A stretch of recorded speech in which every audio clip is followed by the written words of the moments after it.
Okay, welcome everyone to the Gaussian Splats Ready for Standardization Town Hall hosted by the Metaverse Standards Forum. We're looking forward to what I believe will be a very historic event. First, I'd like to introduce myself. I'm the co-host for today. My name is Patrick Cozy. I lead the platform efforts here at Bentley Systems, and then I'm also the co-chair for the 3D Asset Interoperability Group with the Metaverse Standards Forum. And our other co-host is Alexei. Alexei, would you like to say a few words? Yeah, sure. Thanks. Hi, my name is Alexei Medvedev. I'm a AirTech lead at Meta, and meantime, I'm a chair of Chronos 3D Formats Working Group. The group is responsible for GLTF and KTX and Collada formats. So definitely, this is super interested area for us. Yeah, Alexei's been doing a lot of amazing work for 3D Open Standards, and we're both fans of Gaussian Splats, so we're looking forward to what the community is here to share today. With that said, we wanted to speak a little bit about the Metaverse Standards Forum as an organization. So the forum is here to help support interoperability and open standards, both on the pre-standardization side, so something that before it goes to a standard-defining organization like Chronos or an OGC, just to get folks talking and seeing if maybe the time is right, but also on post-standardization efforts where there may be gaps around test models or documentation or that kind of thing. So the forum brings together SDOs and organizations of all types. It has over 2,600 members. So please check it out. Okay, as for the Gaussian splat, so it's very interesting, right? When you look at considering standardization, where you don't want to be too soon because you don't want to stifle innovation in that dynamic environment.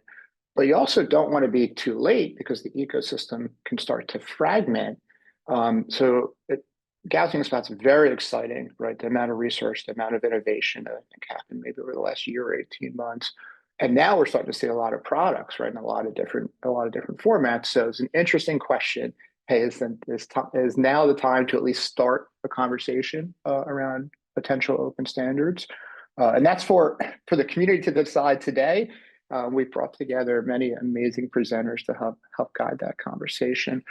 So we're pleased to have startups, large technology companies, folks from AEC, folks from geospatial, what I believe to be a pretty amazing swath of all of the work and the use cases that are happening. We only announced this a few weeks ago, and we got all this interest that quick. I think that alone says something, one, just about this culture of openness and sharing, and two, around the excitement for Gaussian Splats. Okay, so the agenda, quite packed, and I'm happy to say we're about 1 minute ahead of schedule, which is a good start. We're going to kick off with some foundations, just some level setting. Hey, what are Gaussian Splats? What are these used for? And then we're going to jump into momentum. Hey, some of the big players making great moves here. What's going on there? And then we're going to move into the web. We've seen a lot of activity around Gaussian Splats and editing splats on the web. And then the final section is going to be in two parts because we see a lot of interest on the geospatial digital twins of the real world, digital twins of the built environment. And then we have a half-hour buffer / Q&A / wrap-up. Hey, what are some actionable things? What do we think about the state of Gaussian Splats and if standards could play a role and where we might bring that conversation? So that is the agenda for today. We're going to do a couple just Q&A logistics because we really want engagement, right? We have 300 people right now on the call, and I'm sure that number is going to climb a lot, and we just want to hear from the community. So one is the meeting's being recorded. We'll share it afterwards. If you haven't already, it's just helpful if you can rename yourself in the participant window to be your organization, your name. And then, because we wanted to have the chat and the Q&A persist after this call, so we have the Discord link. I think Lisi already put it in the chat. So if you can, we'd appreciate if you're able to log in there on Discord. And then you can use Discord for the Q&A and drop any questions in there. But also, if you have any challenges with Discord or you're just more comfortable with Zoom, just go ahead and drop any questions in the Zoom chat as well. And Alexei and I will work furiously to try to copy and paste and get them into Discord to facilitate the conversation. That's what we're here to do. And then we'll have a survey at the end of this. This is community based. This is iterative. We need your feedback. So please help us tune this. Okay, so right on time. With that said, we're going to go right over to Michael from Radiance Fields. He's going to give us the big picture on the state of Gaussian splats. Michael. Yeah, there's a ton of excitement around Gaussian splatting in the world of Radiance fields. And for roughly the last 190 years, coming up on close to 200 now, imaging has always been created, shared, and experienced within 2D. But as Tim Cook has so nicely observed, we live in a 3D world, but the content that we enjoy is flat. And we've really not had a really easy way to start moving into a world that is actually 3D in nature and represents the world that we actually live in. And so where we are right now is we are actually so close to transitioning the imaging world into 3D. And one of the ways that we can do this, as we can see some of the examples through here, is through the Radiance field method, Gaussian splatting. And so here's a couple of examples of different renderings of videos.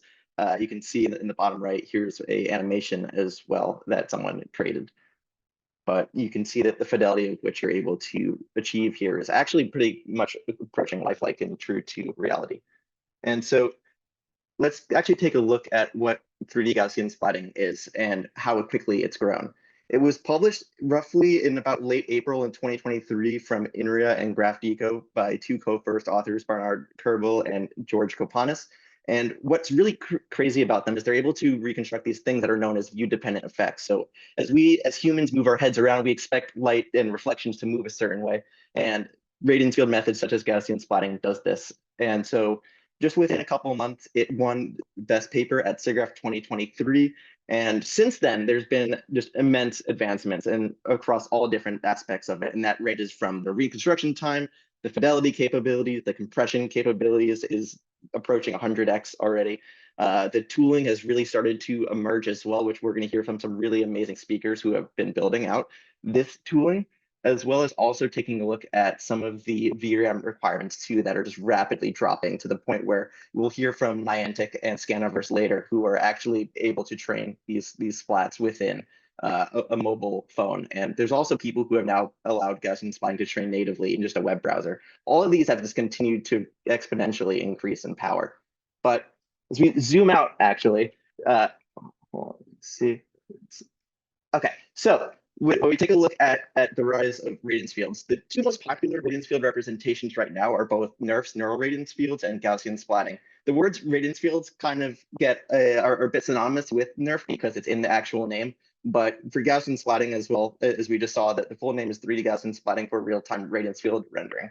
And that's what it is actually doing. It's rendering a radiance field. And we have quite a few different representations here as well. Some of the really interesting things too that we'll take a look at from the talks with NVIDIA later will be 3D Gaussian ray tracing, which is actually a ray tracing based approach. But NVIDIA also has some really, really incredible papers, one of which is called 3D Gaussian Unscented Transform, which actually brings some of these ray tracing based effects into Gaussian splatting, which is just really amazing that we're at this point already. And as we can take a look, it's very likely that radiance field representations and other hyperreal 3D representations will start to dramatically impact any industry that currently uses 2D images or video. But specifically, I really want to talk about Gaussian splatting and why Gaussian splatting is so exciting. And it's because it is, in all likelihood, going to be the first bridge to actual industry adoption of radiance field methods. Some of the key advantages of Gaussian splatting is that it renders at well above real-time rates. So this would mean anywhere from 100 going up to 400, and the actual, the top papers that I've seen push it up to 900 frames a second, which is just astonishing.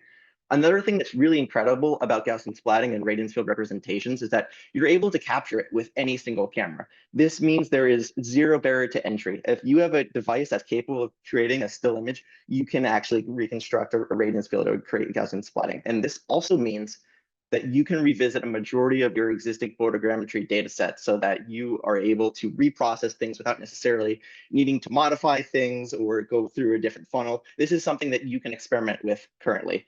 It also happens to be quite lightweight and computationally inexpensive, training on both consumer-grade GPUs and mobile phones, and we're still not close to the potential optimizations that are possible with these Radiance field representations. One other interesting and amazing feature of Gaussian splatting is that it's also very fast to train. Platforms like Scaniverse are training in about 2 minutes or so, and it's going to get continually faster to the point where it will be instantaneous in the future. Another really cool output of Gaussian splatting is that it produces a POY file, making it really easy to slot into existing 3D workflows because it's really building upon the history of the traditional graphics pipeline.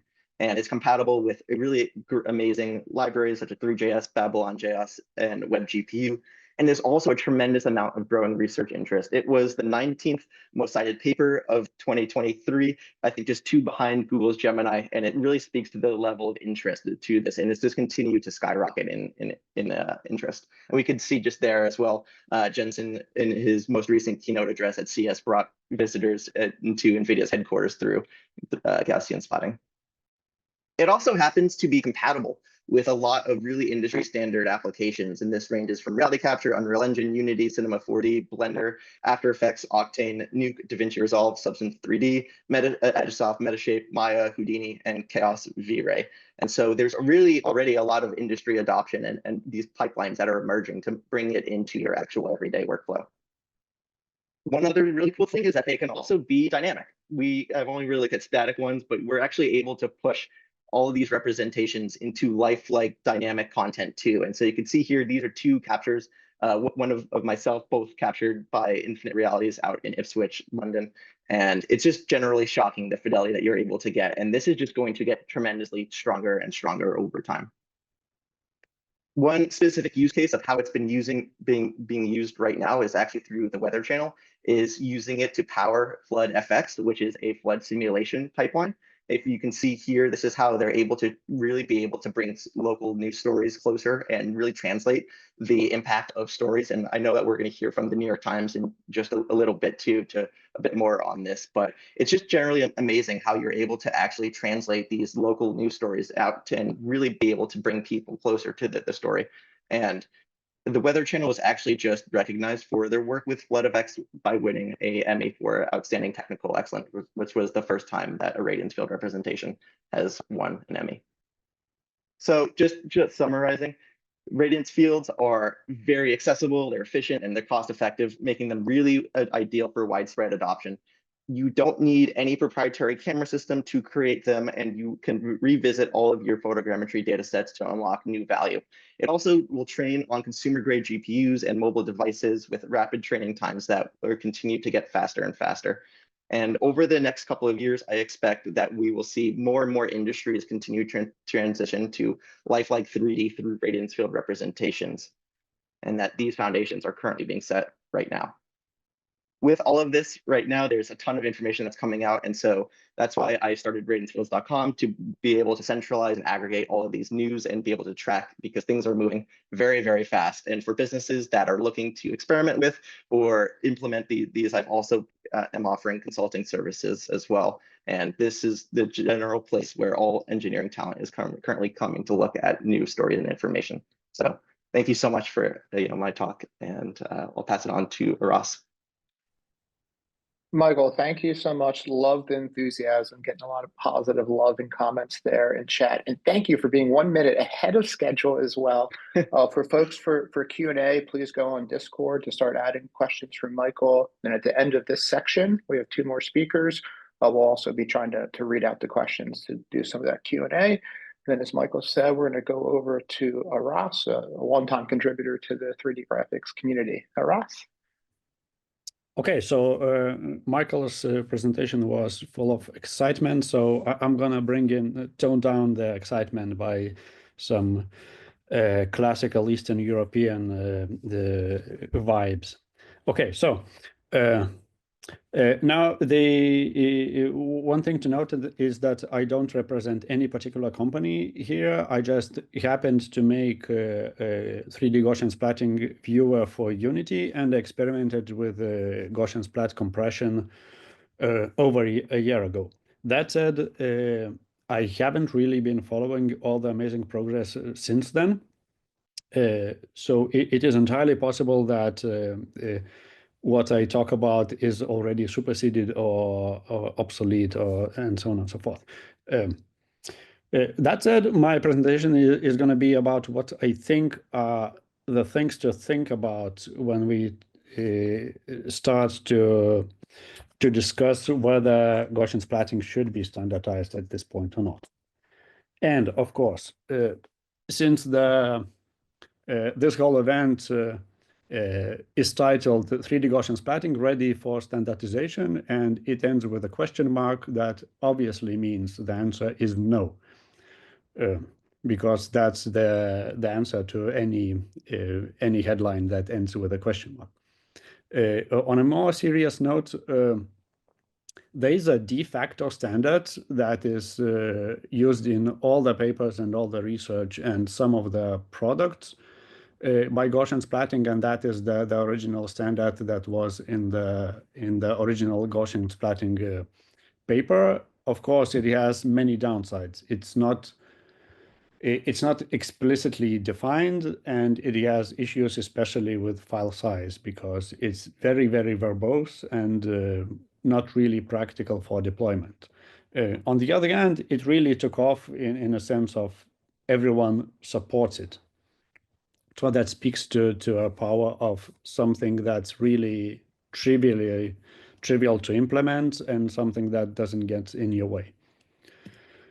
My personal impression is that it might be too early to do actual standardization process because there's just too many moving parts still.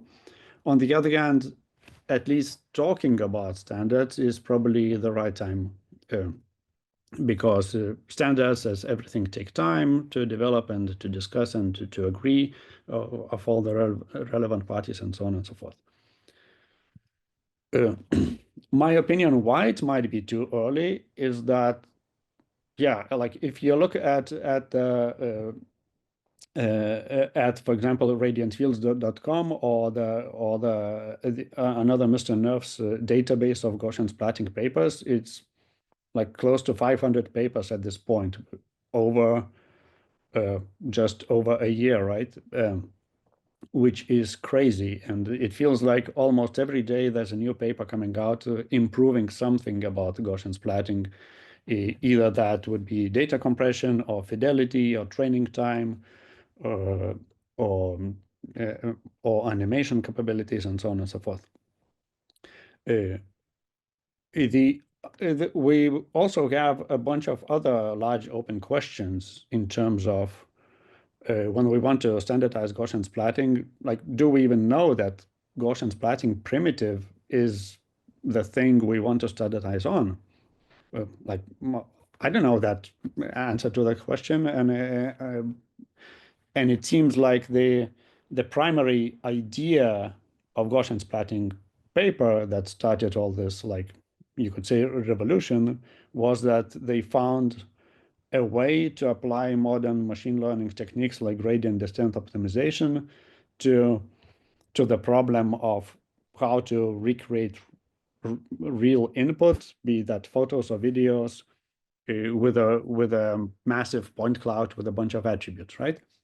The actual idea about Gaussian splats is not new. That is 20 plus years old technology, just was conveniently forgotten until 2023.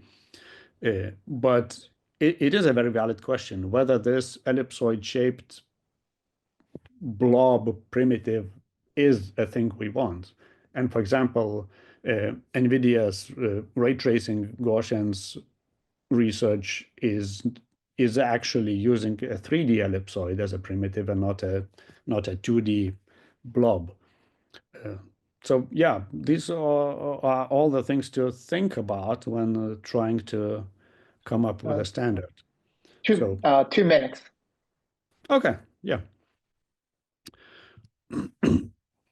The thing that might work is to have a standard that is not very rigorous, like would be GLTF itself or or like OpenUSD or something like that, but something that is fairly loosely defined. For example, the PLY files that all the Gaussian Splat research supports are actually technology from '94. It's just they're flexible enough to be able to express the data. Now, GLTF standard can probably express the data today, and there are some attempts about standardizing so that different applications could understand the files between themselves that are in GLTF but still represent Gaussian splats. It's still lacking in some aspects, but I hope there will be movement there somehow. And there's very important things to think about when coming up with the standard is basically bandwidth and disk usage and runtime memory usage, levels of detail, streaming capabilities, and so on and so forth. And I hope that all the people involved in coming up with a standard for Gaussian splatting will keep these things in mind. Some of these will get talked about later in today, actually. So yeah, that's great to see.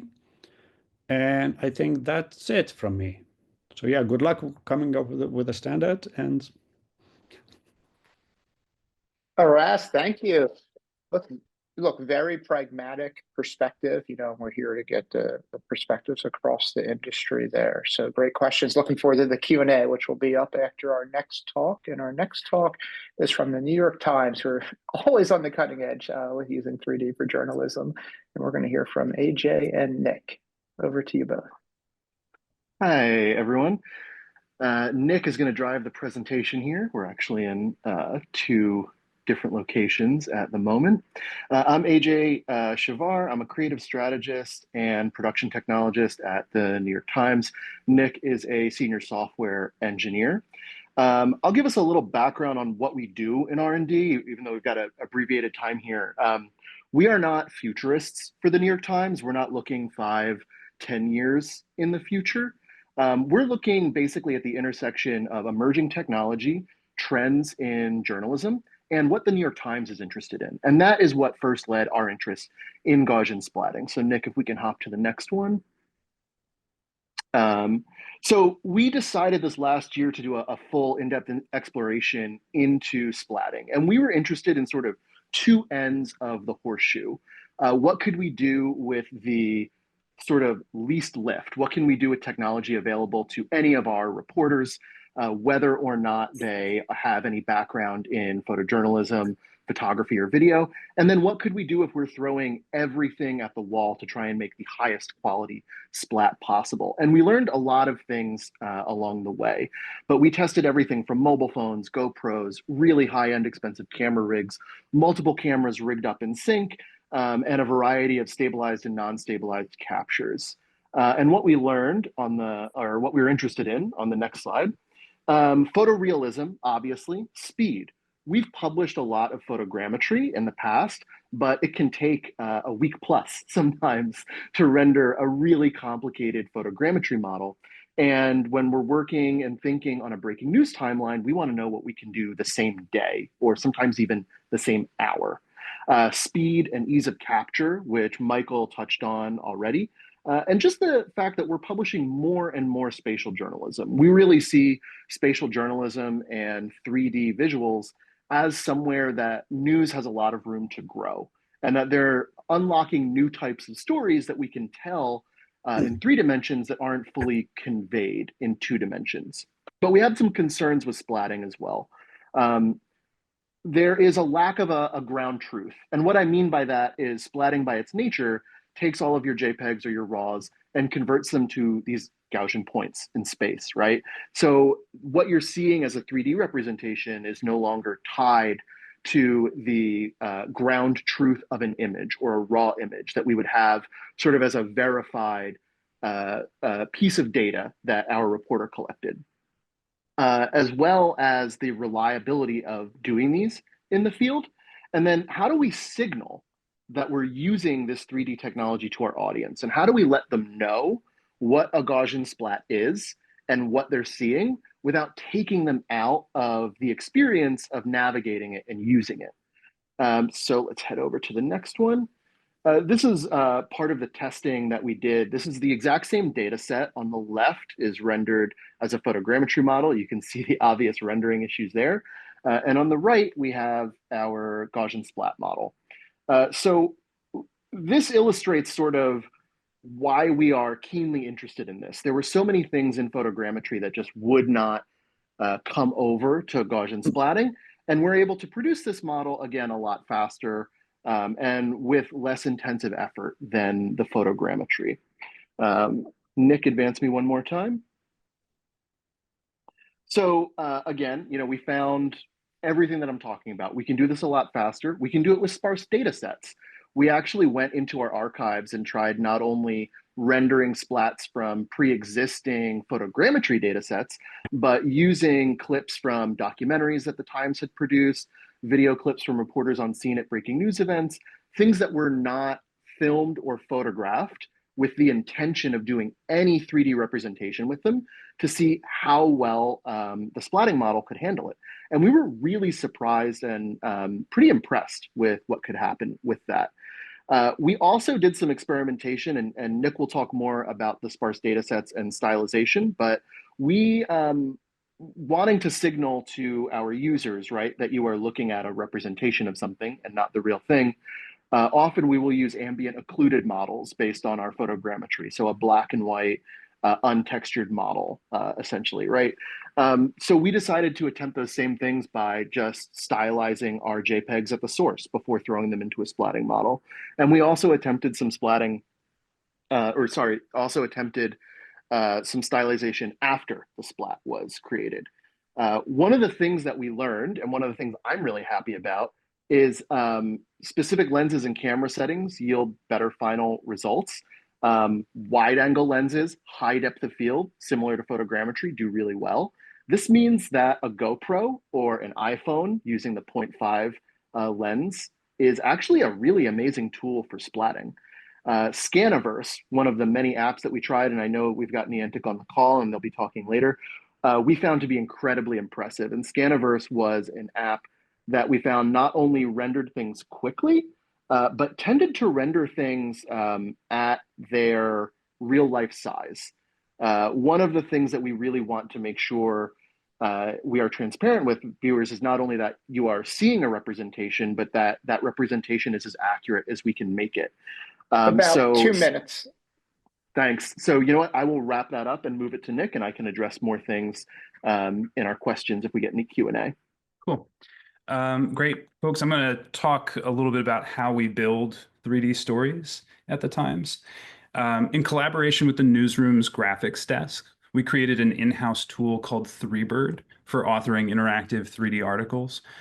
We use it to publish stories like these, a virtual walk down Dwyer Street in New York, where old photos have been aligned to a new photogrammetry model, a 3D model of Olympic gold medal skier Eileen Gu, inferred by machine learning from a single 2D photograph, and an in-depth analysis of the 2023 Maui wildfire using Google 3D tiles of Lahaina.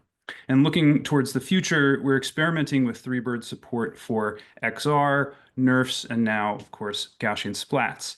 And for the rest of my time, I'm going to just highlight a few of the considerations that are unique to our industry. First, as AJ said, the footage we're likely to be dealing with is sparse. It might be found footage, it might be drone footage, it might be footage from a war-torn region where capture is difficult. For example, in our coverage of the collapse of the Surfside condo in Miami, we used drone footage and photogrammetry to analyze the aftermath.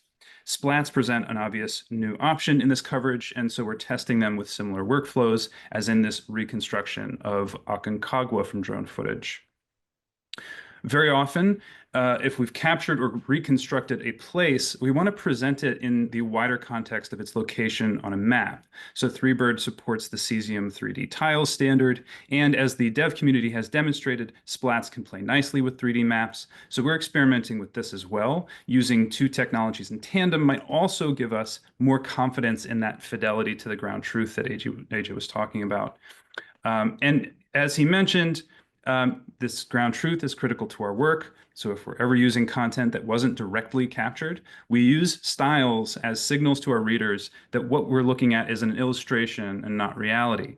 So for instance, when reconstructing weather patterns from radar data, we detailed our methodology in print, but we also kept the sky black and rendered clouds like cotton to make it obvious that technology was used to generate the image. And since splats mimic rather than capture pixels directly, we're approaching them with the same caution.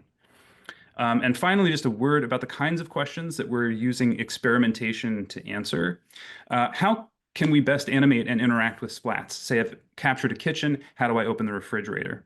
Or let's say we're stylizing a splat. Will we someday use the industry standard shaders that rely on depth and normals, or will we invent totally new techniques? Or what if all we have is found footage and we want to determine the distance between objects? When, if ever, will we be able to trust that splats are representing measurements faithfully? And how faithfully is enough for that trust to also be held by our readers? And of course, how large, how detailed a scene can we present on mobile and in the future on XR headsets and glasses and contexts and brain implants and everything?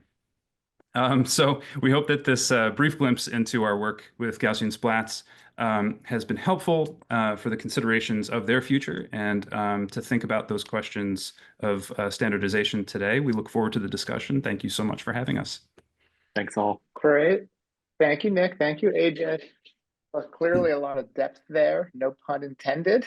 Alexi's been doing a great job queuing up a lot of the Q&A that's flowing in Zoom and flowing in Discord. We have like 7 minutes to do Q&A for our previous 3 presenters, and then please keep it going in the chat as well. So Alexi, you want to start? Yes.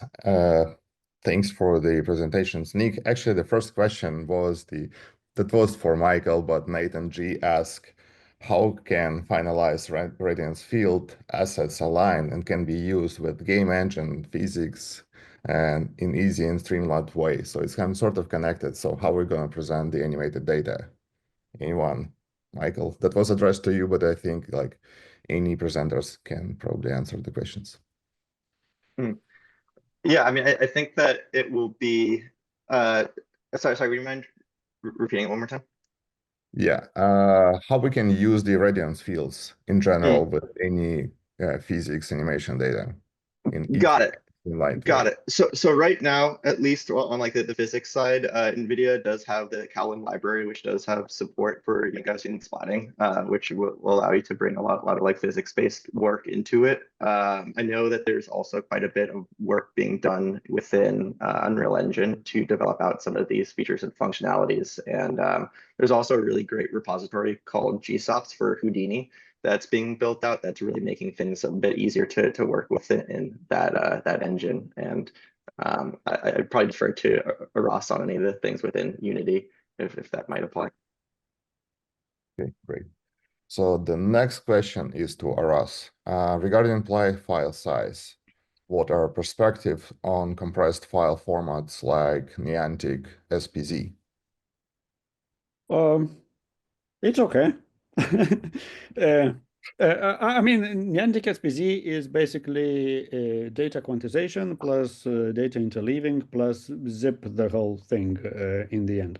So it's a fairly simple compression format. I think PlayCanvas compression format is also very similar conceptually. They do quantization, they do possibly some chunking of data and sort of express the same things in fewer bits. So all of these compression formats are fairly simple to implement and fairly sort of low resource, low sort of. You can easily implement the decoding for them on mobile devices and so on and so forth. I don't think they can compress data all that well without losing fidelity. Like there are some very recent research about how they effectively can compress Gaussian splatting data about 100 times without fidelity loss, but that involves some small neural networks somewhere to predict the data and so on. And that's whether that is product ready and low powered hardware ready for VR devices and mobile devices. I don't know, but these are probably more interesting longer term. Okay, great, thanks. And there's a second question for you. What would GLTF format provide over Ply for splats? I think we already discussed this in Discord. Okay. Yeah, I mean, GLTF is a more recent technology than technology from '94, and that has some advantages. And GLTF is way more flexible because it can express way more types of data and categories of data. You can have animation, you can have geolocation information, various metadata. You can mix in traditional 3D models in there, and it's just PLY files have only one advantage, is that this is a format that's completely trivial to write and to read, but that's the only advantage that I can think of. Well, thanks. As a Kronos, I'm flattered to hear that. So we'll do our best to make it even better. Thank you. So the next questions are for AJ and Nick. So the first question is, what tools and engines you have used for the web? Tools and engines. So Threebird, the tool that I mentioned, our in-house thing, that wraps a lot of technology. Three.js is the main renderer. We use Theater.js to timeline our animations. For Gaussian Splats, we've tested with a lot of different things. Right now, we're working most closely with Poimanders, which is a wrapper around that antimatter 15 splat repo. That's right now what's serving our purposes, but we've got an eye on everything else because the features are so fast coming that sometimes we need something that's crucial to an experiment, and it can only be found in a third choice library, and so there's a lot of competition for which one we're using. Okay, great. And another question: how do you approach large scenes, and what is the sweet spot for the scale of each scan? Yeah, that's a really good question. When it comes to a scene, I think there's really no limit as to how large you can go, but you are limited more about who you're trying to deliver to. And so for us, we always want to find a sweet spot that is the highest quality that we can get to the most people possible, right? So that might mean not just people that are viewing on their phone, but people that are viewing on their phone on a 3G network, right? Or even on a 2G network, right? So when it's come to photogrammetry, sometimes that stuff has simply not been accessible realistically for some people. When it comes to the splatting scenes that we've recreated, we've tried everything from, there was one in there that was an entire street corner, and we actually combined multiple splats using Super Splat into one location. And then compressing that, I believe that whole street corner scene, that was 5 or 6 different splat captures that came together, ended up being about 40 megabytes, which is something that, is deliverable for us and still has a high degree of photorealism. If you look at previous things that we've done with photogrammetry, Diversity Plaza in Queens is one that we've done, Doyers Street, which Nick mentioned. So those are approaching the scale of a city block, or at least of an entire city street, from one street to another, so that aspect of a block in the city. When it comes to objects, we are really any size, but humans is one thing that we really explored a lot with our splatting work. And so basically limiting a capture to one person, but comping together multiple people is very possible and deliverable. And Okay, on the research side, they can be infinitely large. They've now proven, definitively from the NERF side that if you had 100 million images and enough GPUs to do it, you can reconstruct it, and this will continue as well. So technically, there's not a limit. Yeah. Okay, great. Thank you very much. We have one more question, but can you please maybe answer in the chat? Because yes, we have any room for creative bucket to present. Yeah, Lexi, great job emceeing that Q&A. Once again, thanks again to all of our presenters for this first section. Please keep the conversation going in Discord.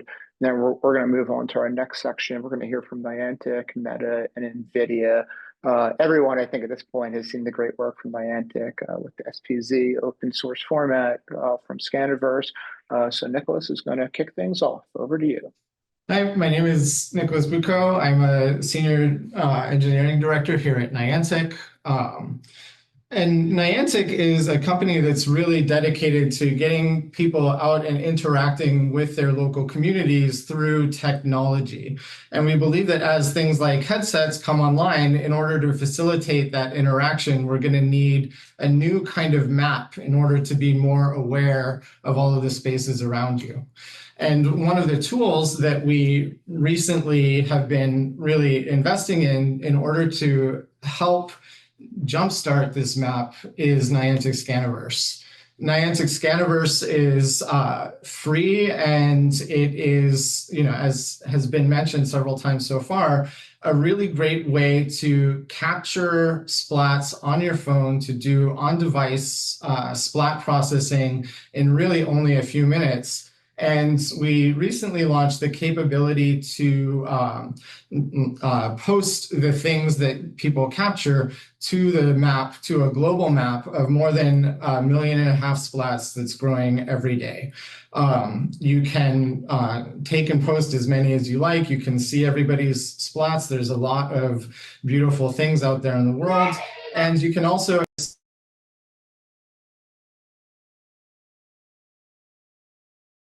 Nicolas, did you just go on mute?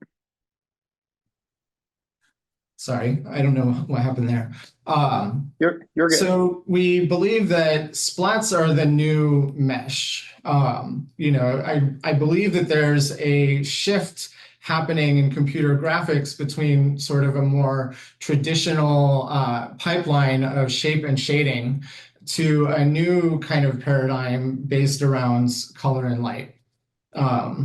And this, as folks have been saying, is really just revolutionizing the quality and the beauty that can be expressed in computer graphics pipelines. Brian McClendon, who was a VP of Google Maps until 2015, is now SVP of engineering at Niantic, really has a lot of experience in this field and says that, basically this is the most transformative thing to happen to the industry since real-time texture mapping in 1991. Meshes have been a staple of 3D interactive content for years, but splats can look much more photorealistic and immersive than meshes for a given file size. Fundamentally, as we've already mentioned, splats are just collection of points and metadata about those points, and they can typically be integrated with existing game engines with really only a few hundred lines of code. And Scannerverse is making it really easy for folks to capture and export their splats in order to build cool 3D content like the one you see here. Let's see. Splats do have some challenges. So one challenge with splats is that they're view dependent. So here I have like a really strange looking flower from the botanical garden in Oxford that just shows off very photoreal kind of representation until you view it from an angle where capture was difficult, and then it sort of breaks down. Splat geometry is not really conducive to traditional game engine physics. If I wanted to make a game where I throw a ball into this flower, I'd have to do collisions with hundreds of thousands of points. Also, splat rendering can be slow on VR and low-powered devices. And finally, the base file size really makes it difficult to distribute splats at scale. So we have done a fair amount of work on that last issue, which is optimizing file size. So we at Niantic open sourced and released our SPZ format, which we had developed internally to do splat compression, basically between a combination of data representation, quantization, and traditional compression. You can get a splat down to about 1/10 of its PLY size. The advantage of SPZ as a format, as we mentioned before, is that it's incredibly simple and has minimal external dependencies. Really, its only external dependency by design is libz compression, which is widely available and easy to link in nearly every kind of language you would care to, and that makes it highly portable implementation. This allows us to then distribute splats at scale. And so this is showing into the Scaniverse, which is a WebXR VR headset experience where you can really explore splats from all the way around the world. And it's possible to do this in your headset because of things like SPZ technologies. So when we talk about what should be standardized for splats, we have some really specific needs around the areas that I outlined before. So for compression, we would really like to see SPZ embeddable within a GLB or GLTF format in a similar way to how Draco is used for meshes today. One of the things we found as we were bringing splats into 72 hertz headset rendering was that an actual big performance issue was rendering the kind of splat-based skybox. And if we're able to bake out images for faster skybox rendering and include them in the GLTF file, that is actually a big performance win for rendering. A lot of the physics-based interactions are better with simplified meshes. We would like to see simplified meshes kind of shipped alongside splats inside of GLTF so that you can do things like interactions. And finally, when we talk about view-dependent effects, we would like to see data about where the splats viewpoints were collected from during training, so that game engines can do things like have recommended view ranges or angles or automatic positioning to really help with problems of or challenges around knowing what a good volume for viewing the space is. Also, it's very important for us to know where splats came from. And so having things like, GPS coordinates or other things similar to EXIF metadata for images embedded alongside the splat is a useful idea. And we believe that the GLTF format as it exists can be extended to include all of these things in a very convenient way that can be delivered across game engines and interactive experiences. About 90 seconds. Oh, well, I think that's all I have. Wow, So. amazing timing. Okay, look, really inspiring presentation. I'm sure the Q&A is going to be blowing up. We have 2 more presentations, and then we're going to go over to the Q&A. So next up, we're going to hear from Meta. We're going to hear from Nemanja and Ashish. Please correct the pronunciation if I said anything incorrectly, and over to you. All right, thanks all. My name is Ashish. I am the PM lead for Cloud and AI platform in Reality Labs at Meta. I am joined today with my colleague, Nemanja. Nemanja, you want to quickly introduce yourself? Hello, my name is Nemanja. I'm a software engineer and the developer lead for the Gaussian Splatting runtime engine at Meta. Thanks, Nemanja. So today we are going to talk about, in agenda, we have 3 topics. Today we'll cover the current state of 3D Gaussian splatting at Meta, followed by the pipeline overview of how we reached there, and then some of the lessons learned when we are delivering the current state of the 3D Gaussian splat at Meta. So today, in last few years, we have definitely seen a growing interest in bringing complex, realistic 3D worlds into XR applications. These applications have ranged from consumer to enterprise applications. And the value of these use cases is very much dependent upon bringing a very realistic 3D rendered realistic world into these applications.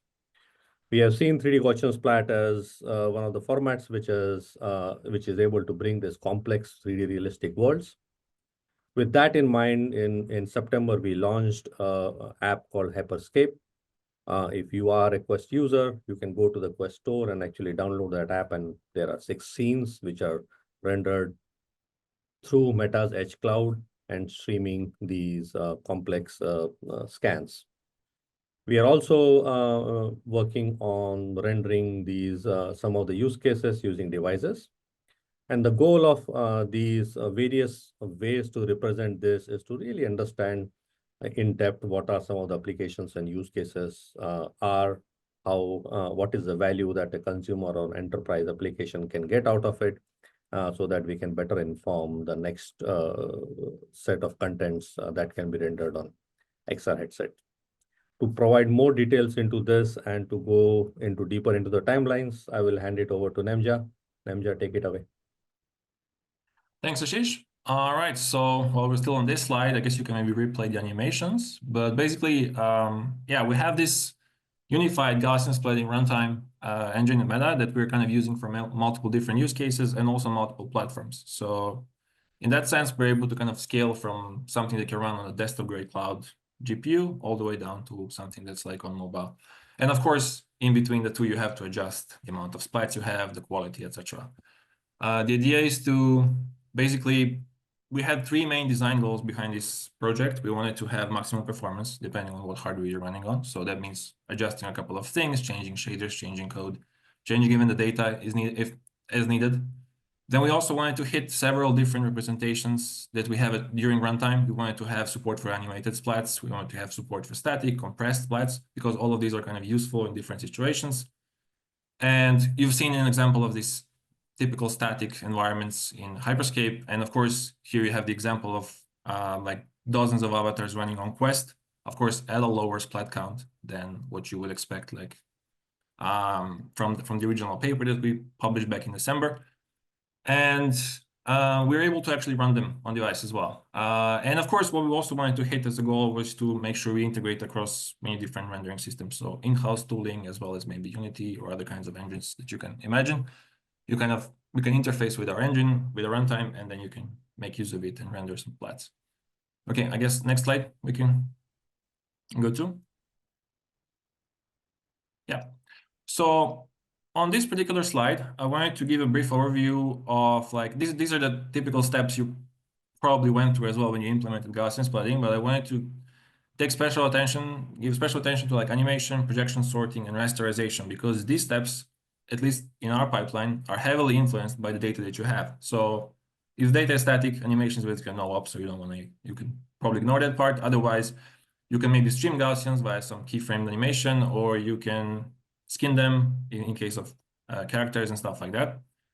Then finally, you have the projection as the next step, which transforms all your 3D attributes into 2D attributes. And in this step, we also have to take note of the data. It can be compressed or uncompressed, or maybe prepared already via the animation. So all of these different representations affect the way we design the shader and the way we kind of squeeze performance out of the representation.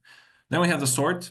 While it might be unusual to have to vary sort based on your data, we have found that you can actually sort data in a couple of different ways. So, of which the most common ones are the projected Z, or the radial distance from the camera, and this kind of gives you different qualities.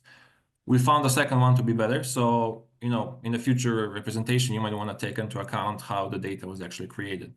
And finally, we have the rasterization, where it's in the name, right? Gaussian splitting, and most of the implementations might use Gaussians and the actual exponential function, but that's not the only representation of a kernel that you can use.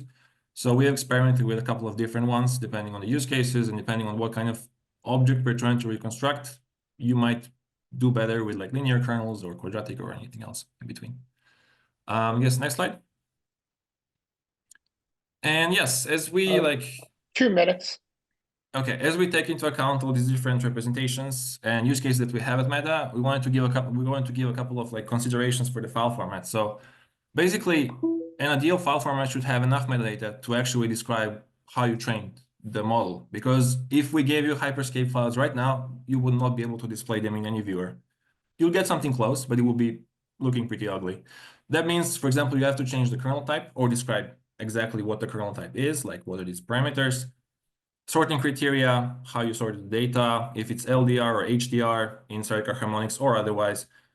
And you can also train the data in a continuous LOD fashion, where, for example, if you have n's, like 1 million splats in a file or a scene, you can actually render the first 20K and still get something that fills the screen. Or then you increase the number of splats that you render, and you can get more and more details. And this gives you like progressive rendering sorts, and it kind of works from every angle, which is kind of nice. But it requires extra training, and it requires like for you to tag the file that you can actually do this and not get artifacts. Then we also want to handle dynamic content like scanning, procedural animation. Think of something like 3D GIFs. You might want to display this in the metaverse in the far future. And next slide, please. Finally, there's compression. We've seen a lot of discussion on compression, and it's super important to have something that actually reduces the files. The ones that we ship for Hyperscape are ginormous, and we definitely want to reduce them in some way. There are a couple of ways. There's the SPZ way, where you compress each attribute stream separately, or you can also use codebooks and other sort of compression to get even more reduction of the overall file. And this is super important when you deliver stuff to like low power devices. And finally, keep the options flexible, right? There are still a couple of unsolved problems or unclear issues like we've seen in the past in previous talks, like composition, relighting, etc. And these will probably require some sort of changes into representation down the road. And I guess that's it. Thank you. Okay, thank you, Ashish, and thank you, Nemanja. Looking forward to the Q&A. We have one more presenter before then. So next up, NVIDIA, no stranger in the world of graphics, AI, open standards, and Gaussian Splats. So over to Nicolas. So hello, I'm Nicolas from NVIDIA, and I'm going to present you our work in trying to unify the way the 3D Gaussian particles are rendered. So yes, we are all interested in the problem of 3D scene reconstruction. Here we're from a set of images and their relative pose, trying to recover the underlying both geometry and radiance of the scene. So 2 years ago, the 3GS author proposed to represent this kind of scene as a radiative 3D Gaussian particles. So what exactly are those particles? So it's a set of particles that have explicit 3D definition, their position, their scale, their rotation. They have a density function in 3D, which is modulated by an opacity, and the radiance is modeled by a spherical harmonics function. To render this kind of representation, you have to blend in order front to back along the rays the radiance of the particles. So the 3D Gaussian splatting approach, the author proposed to use this kind of representation, and they proposed to rasterize this to render the images. But they introduced lots of different approximations to do that. First, they project the actual density function on the sensor plane instead of using the real 3D Gaussian density function. They order the particle for the same way for each tile, so it approximates the order for the rays, and they use a radiance evaluation using the sensor incidence, the global sensor direction. So despite or thanks to all those approximations, the approach is really fast and accurate. Still, it has some limitation. It cannot handle well nonlinear sensor, rolling shutters, and also if you try to introduce to insert assets in the scene, it won't look realistic because you don't have secondary effects such as reflection and refraction. So that's why we propose to trace such a representation. So the idea is to get reflections, depth of field, refraction, some shadows when you insert object. So quickly the pipeline used to render to trace the representation. So we start with this representation, the Gaussian particle representation.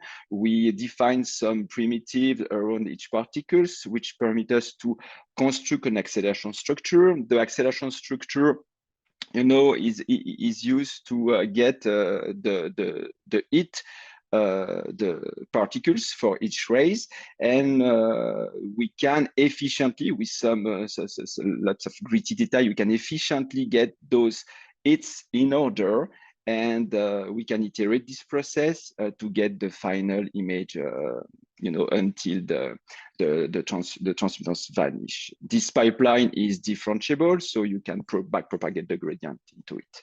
A bit more detail on this. So as I said, we define some traceable primitive around each particle. So those primitive could be either instance ABB or proxy mesh as illustrated there, and icosahedron around the Gaussian particle. From those particles, we can build an acceleration structure, and you can use the hardware to get efficiently the ray-particle intersection. But when I'm talking about ray-particle intersection, in fact, the ray-particle intersection is a segment. So ideally, we would draw several segments along the ray, but in our case, we are sampling a single point, which is the point in 3D, which maximizes the density function. So what are the big difference between the 3DGRT and the 3DGS? So the 3DGRT is really ray-based. So we evaluate the real 3D Gaussian density instead of the 2D projection. We are using the exact blending order along the ray. And we are evaluating the radiance using the ray incidence direction. So all those differences are the reason why you cannot actually trace a scene which has been optimized by the 3D Gaussian splitting, because as Nemanja said earlier, you will get the representation is the same, but since the optimization has been done with different rendering approach, you will get not really beautiful results. So our approach is fast and accurate. It unlocks some rendering use case, but still it's not 2DGS fast, right? We are still 4 times slower, and the optimization is even worse. We are 5 and more slower. That's why we propose recently, a splatting algorithm, which is compatible with the 3DGRT formulation. It's what we call 3D GUT. So the difference with the 3DGS are mostly those one. First, for the projection, we use a distortion aware splatting, which using an enchanted transform for projecting the covariance. So this permits us to have a better modelization of the rolling shutter and fisheye lenses. Second, we are using the same ray particle intersection as used in 3DGRT. We order about 1 minute. Perfect. And we reorder during the rendering, we reorder the particles along the ray to have using some similar that stop the pop. And in our case, we are using some multi-layer alpha blending. So this permits us to have the same rendering as 3DGRT and to be much faster, right? So first, let me just show you some example. Here is the simulation depth of field. So we can have also, a reflection in the scene. We can have some refraction when you insert object. And you can obviously have simulate highly distorted lenses. To conclude, okay, our proposition here is to have a unified 3D particle rendering, right? Obviously, in our case, it was for accelerating 3DGRT, which permits you to rasterize the primary rays and to trace the secondary. But the real point here is to have a scene representation which is agnostic to how you are going to render them, right? You probably like to have an asset which you can either trace or splat. So again, as Nemanja said earlier, if we are going to standardize the 3DGS, we have to either have a rendering approach which is able to render, either we have to document the rendering algorithm in the standard, or we have to find a standard algorithm to do that. Yeah, that's it for me. Thank you. Well said. Great presentation. Love the cutting edge research. Thank you, Nicolas. Thanks. All right, folks, we're doing great on time. We have 10 minutes for Q&A for this section. I'm going to hand it over to Alexi to MC that. Yeah, yeah, we have way more questions. I think like people warming up. I will combine them, some of them, because it's too many, I think, for 10 minutes. So let me combine some of them into single one. Nicolas, the first one is for you. Is there any open source project that could make this scanning of G-splats local on mobile device and just like following the trend started by Niantic, Scanniverse? If not, what do you think about how to do this, like by yourself without the tools? And actually, this following the is Treebird a tool that is or will be available? Could I use it to tell my own stories? Sorry, I missed the specific of the question. Are there tools for what? For G-splats. So how we can scan G-splats on mobile, for example, and basically create the actual splats out of this. Yeah, so Scanniverse is a tool that lets you use your mobile phone to capture a space and train a splat on your device. It can then be used to export an artifact either as a POI or an SPZ that can be used with other tools throughout the industry. I know, for example, SuperSplat is a very popular splat editor, and so I think tooling is developing. Does that answer the question, or is there another piece to it? Another piece was, is a Treebird a tool that is or will be available? A what tool? Treebird. I don't know. It's like okay. I'm not familiar with Treebird, so okay. Sorry, Yeah. that was from Aras. That is a purely internal tool to the Times, and it's very specific to our use cases. Maybe someday there's a part of it that will be open source, but we'll have to figure out what that'll be. Okay. Yeah. Thank you. Yeah. So the question that they have like long tail. Yeah. Yeah. And there's one more question. Has Niantic explored inverse rendering for illumination decomposition? No, I think right now we are following a very traditional in the 2023 sense rendering pipeline. And the last one, while SPZ is great for delivery, is it being decompressed for rendering?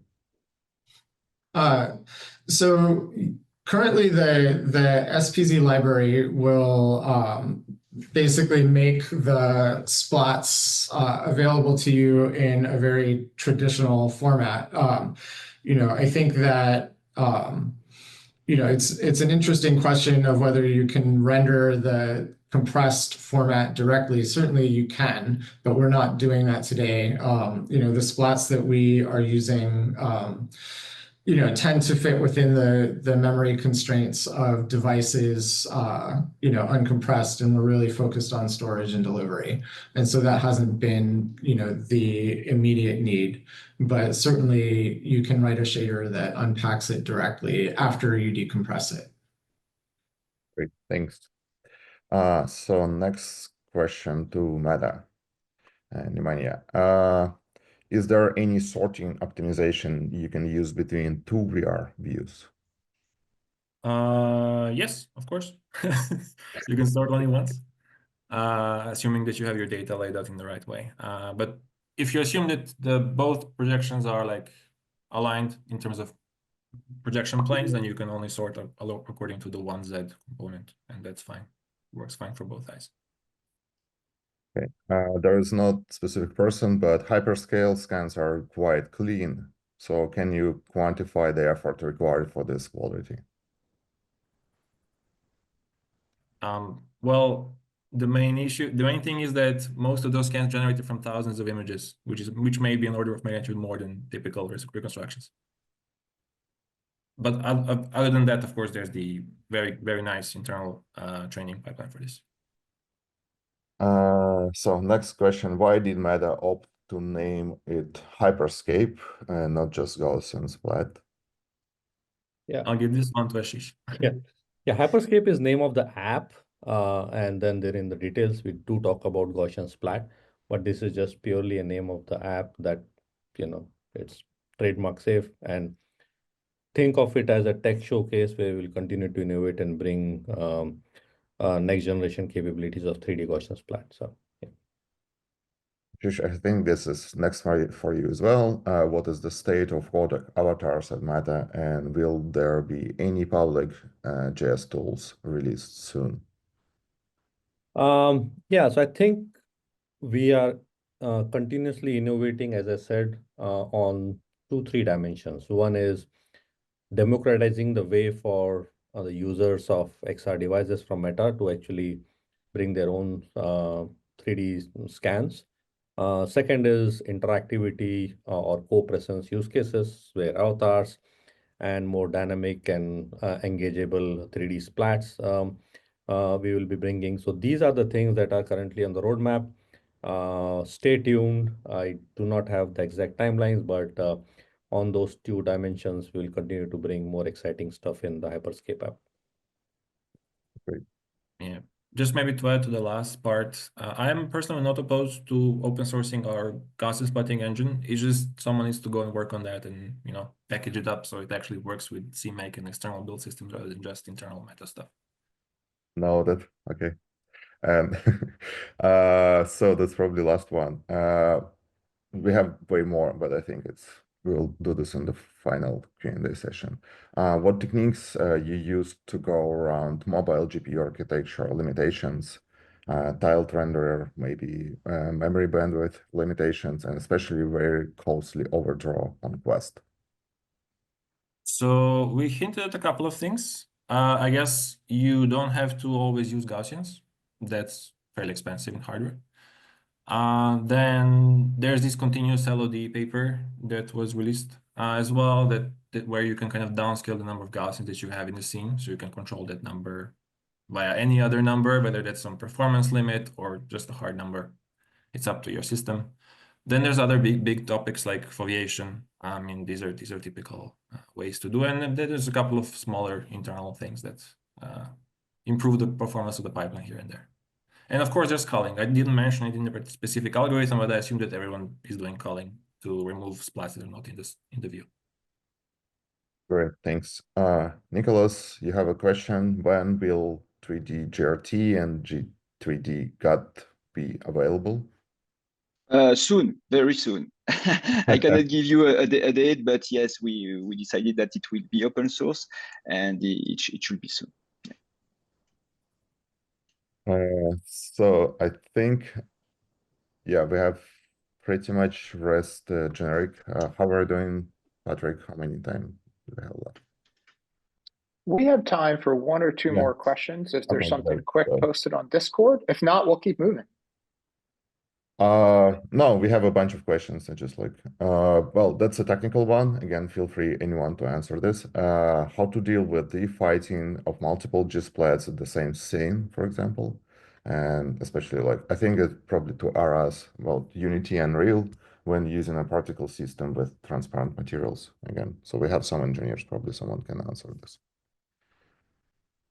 And following any LOD techniques to improve rendering performance. I think Nemanja probably answered this already.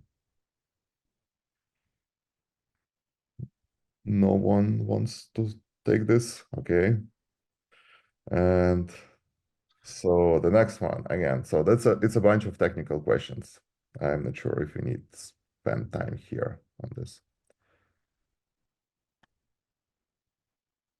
Okay, well, Alexei, looking at the time, why don't we move into the Yeah, next section? Yes. We could do the tech questions in Discord, though, by all means. Folks, please, I think please that's the best way. Yeah, let's keep going. Yes.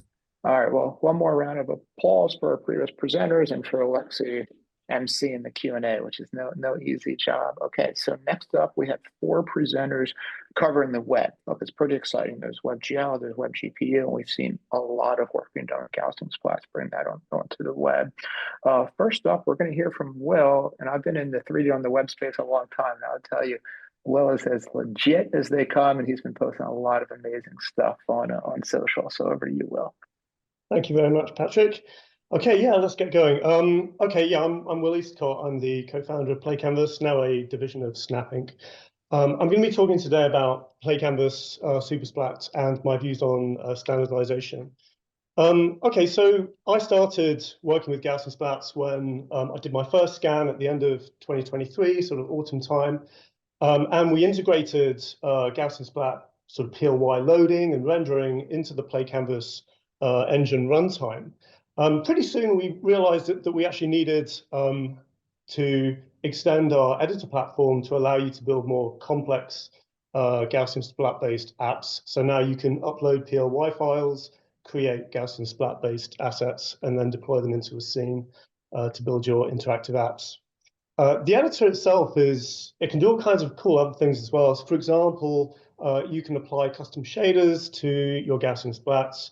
You know, your Splats are really kind of like particle systems, so you can very easily override our shader code to do pretty interesting particle effects. While we were building all of these tools and runtimes, we did discover that it was tricky to deal with the trained PLY data because you had like floaters and you wanted to isolate objects and maybe rescale and transform your data. And so we set about building this tool, SuperSplat, and it hit 1.0 in the summer of last year. And yeah, we've been working on that pretty hard. One of the latest features that we've deployed is the ability to export an HTML file that contains your Splat, and you can deploy that wherever you like. It supports WebXR, AR and VR modes. Yeah, super flexible, and yeah, you can do what you like with it.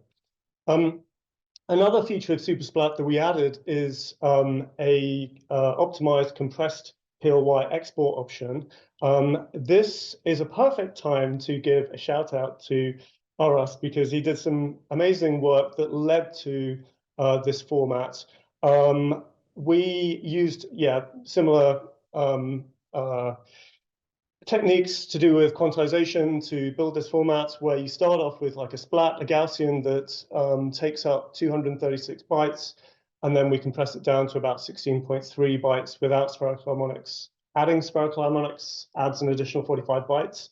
So, that's still pretty heavy, but you do get a pretty hefty reduction.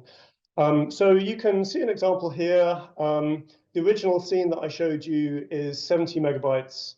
It came from Luma, so there's no spherical harmonics. Quantized down using the compressed PLY format is 16 megabytes. And then if you went to further isolate the target object here, remove the background, you get down to about 2.5 megabytes, which is kind of in the ballpark of, say, an image, right? That's pretty cool.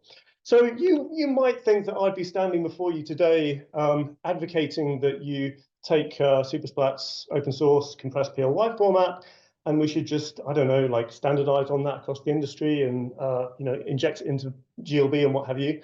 Well, no, I'm absolutely not advocating for that at all. I think it's much too early, and this kind of builds on what Aras was saying, because there's a huge amount of research still going on around this stuff, and papers are coming out very regularly, almost on a daily basis. And you have to remember that these papers might be coming out, but the engine authors themselves need to then evaluate and assess these different techniques and find out how they work. Because it's not just about download size. You also have to assess how easy it is to build these techniques into existing workflows. So, for example, in the last week, we did also integrate a technique called self-organizing Gaussians, or SOGs, into the PlayCanvas engine. And this works by generating a texture for each Gaussian property. And you can see an example texture there on the right. And it works by trying to create smooth gradients between Gaussians, and that enables image codecs to compress these images very nicely indeed. So again, this might turn out to be far better than our compressed format. We need to do that assessment, and that work is going on now. We should also consider 4DGS, which is going to be another big topic for 2025. There's still a lot of standardization and consensus that we need to build around 4DGS. if we're going to be looking at using image codecs for 3D-GS, then maybe video codecs will be what we use for 4D-GS. We shall see. But again, a lot of work needs to be done. Now, I just want to finish today. That's great. I'm nearly done. So I just want to finish up today just by just emphasizing PlayCanvas's open source mission. Everything that I presented today, the PlayCanvas engine runtime, SuperSplat, and all of our other tools and runtimes that we have, they're available open source on GitHub. So I'm hoping that the rest of the industry will also go this route and embrace open source. And if anybody out there is interested in contributing to SuperSplat and our runtime, would love to have you. That's all I have for today. Thank you very much. Well, thank you. Great presentation, great visuals, and yeah, always be thinking of us engine developers and the amount of work we have to do once the paper comes out. Okay, we have 3 more talks for this section on the web. Next up is Cedric from Microsoft. Microsoft always has a soft spot in my heart for what they've done with Babylon on the web, as well as they really helped GLTF take off. So over to you, Cedric. So I'm Cedric Guillemet. I worked as a software engineer at Microsoft, working on Babylon.js. So Babylon.js is a 3D engine that can run in your browser and also natively for most platforms. Last year, I had the chance to work on Gaussian splatting support. And also to do the rendering in Babylon.js for the virtual visit of the St. Peter Basilica. This virtual visit features those dozens of Gaussian splatting, and I'll speak more on that a bit later. First, a few words on Babylon.js. So it's open source with the web as the main platform. It means the runtime runs in a browser, but also the tools, most of the tools. For example, this graph editor that's mainly used to define materials can also be used to do procedural editing of Gaussian splatting. With a few nodes, connections, parameter, it's possible to, for example, do animation, transition, or edit coloring of your Gaussian splatting rendering. And of course, accessibility and ease of use are very important to us. And that's why we love Gaussian splatting, because it's really easy to produce, at least with some experience. It's easy to share, and it's easy to get a nice result. So as an example, this small graph leads to this nice little effect. So it just takes a few minutes to experiment, test it, and you take that link and you can edit and do modification and share it after.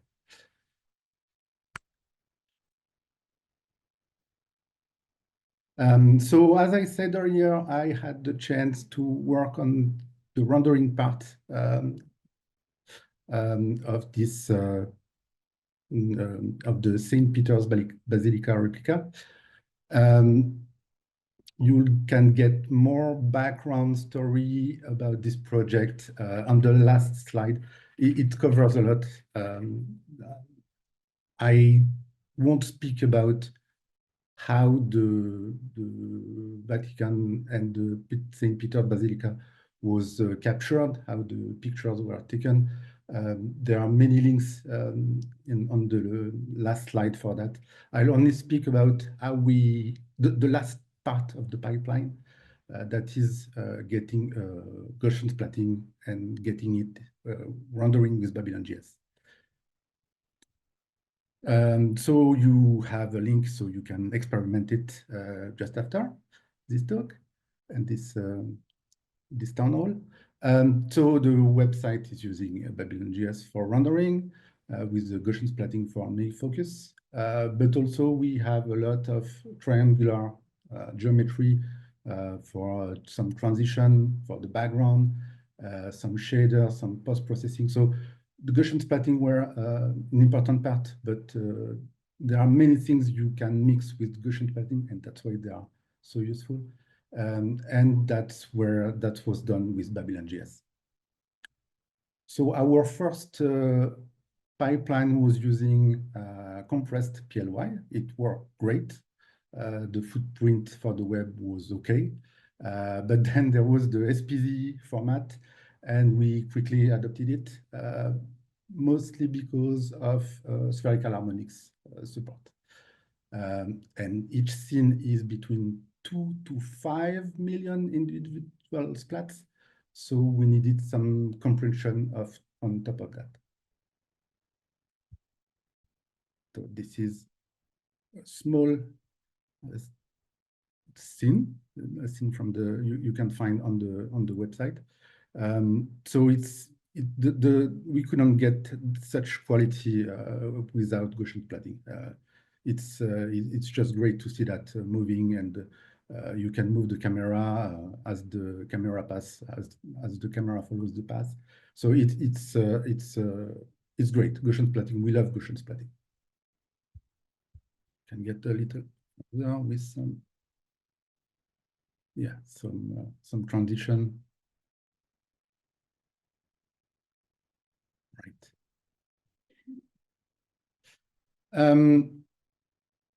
This gave us some lessons to learn because we got some issues along the way. Gaussian splatting pipelines are maturing, but we still have some issues.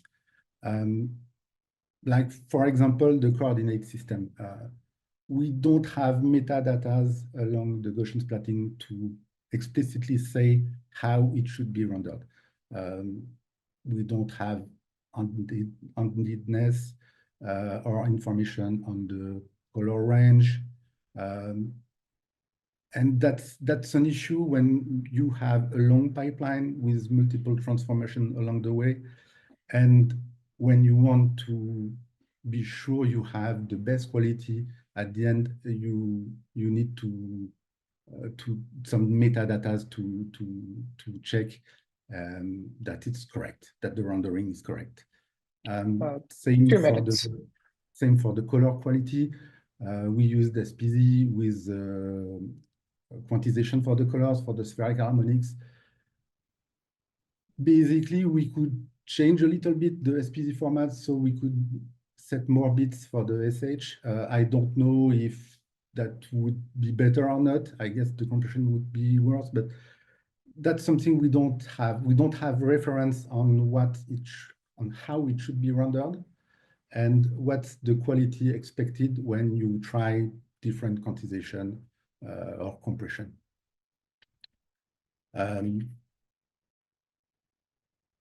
So yeah, we spent some time fixing bugs, and sometimes we had to check the PLY in the pipeline to see if the rendering was correct or not.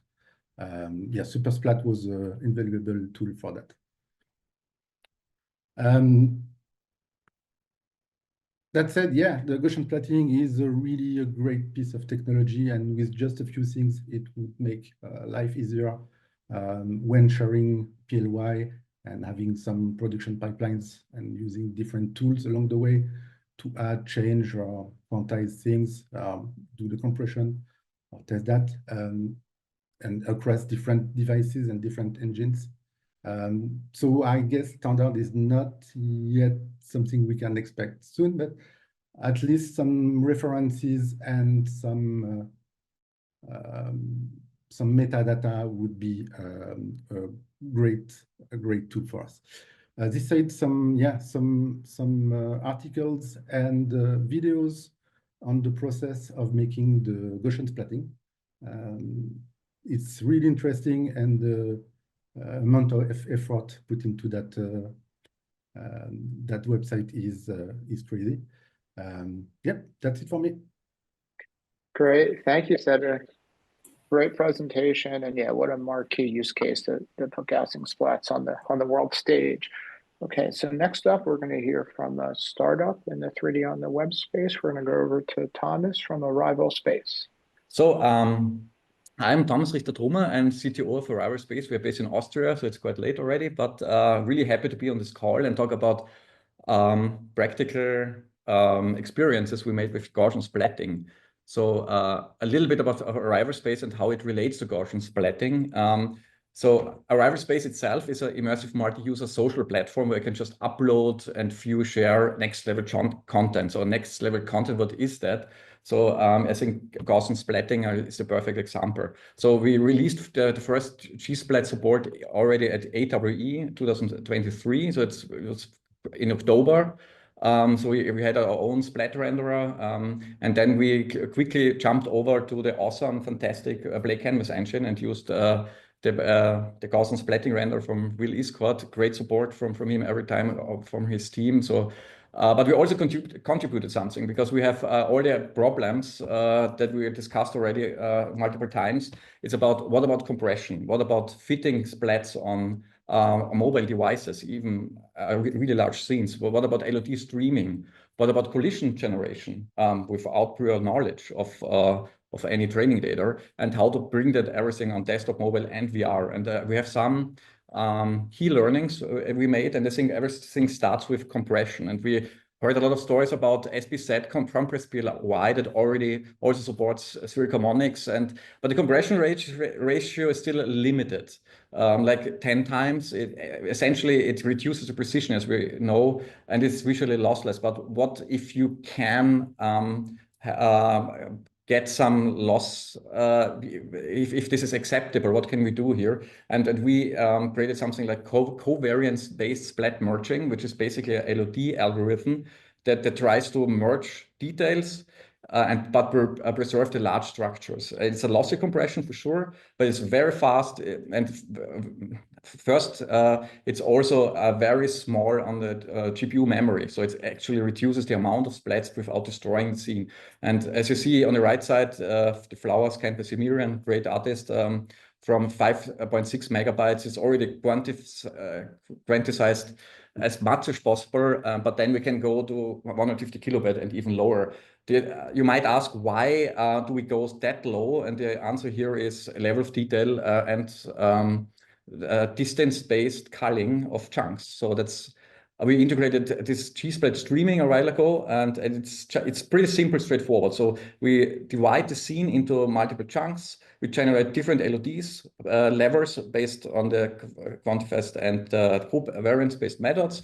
Then it's easy to custom call them, choose the right LOD based on distance, then sort the chunks back to front as you would sort Gaussians.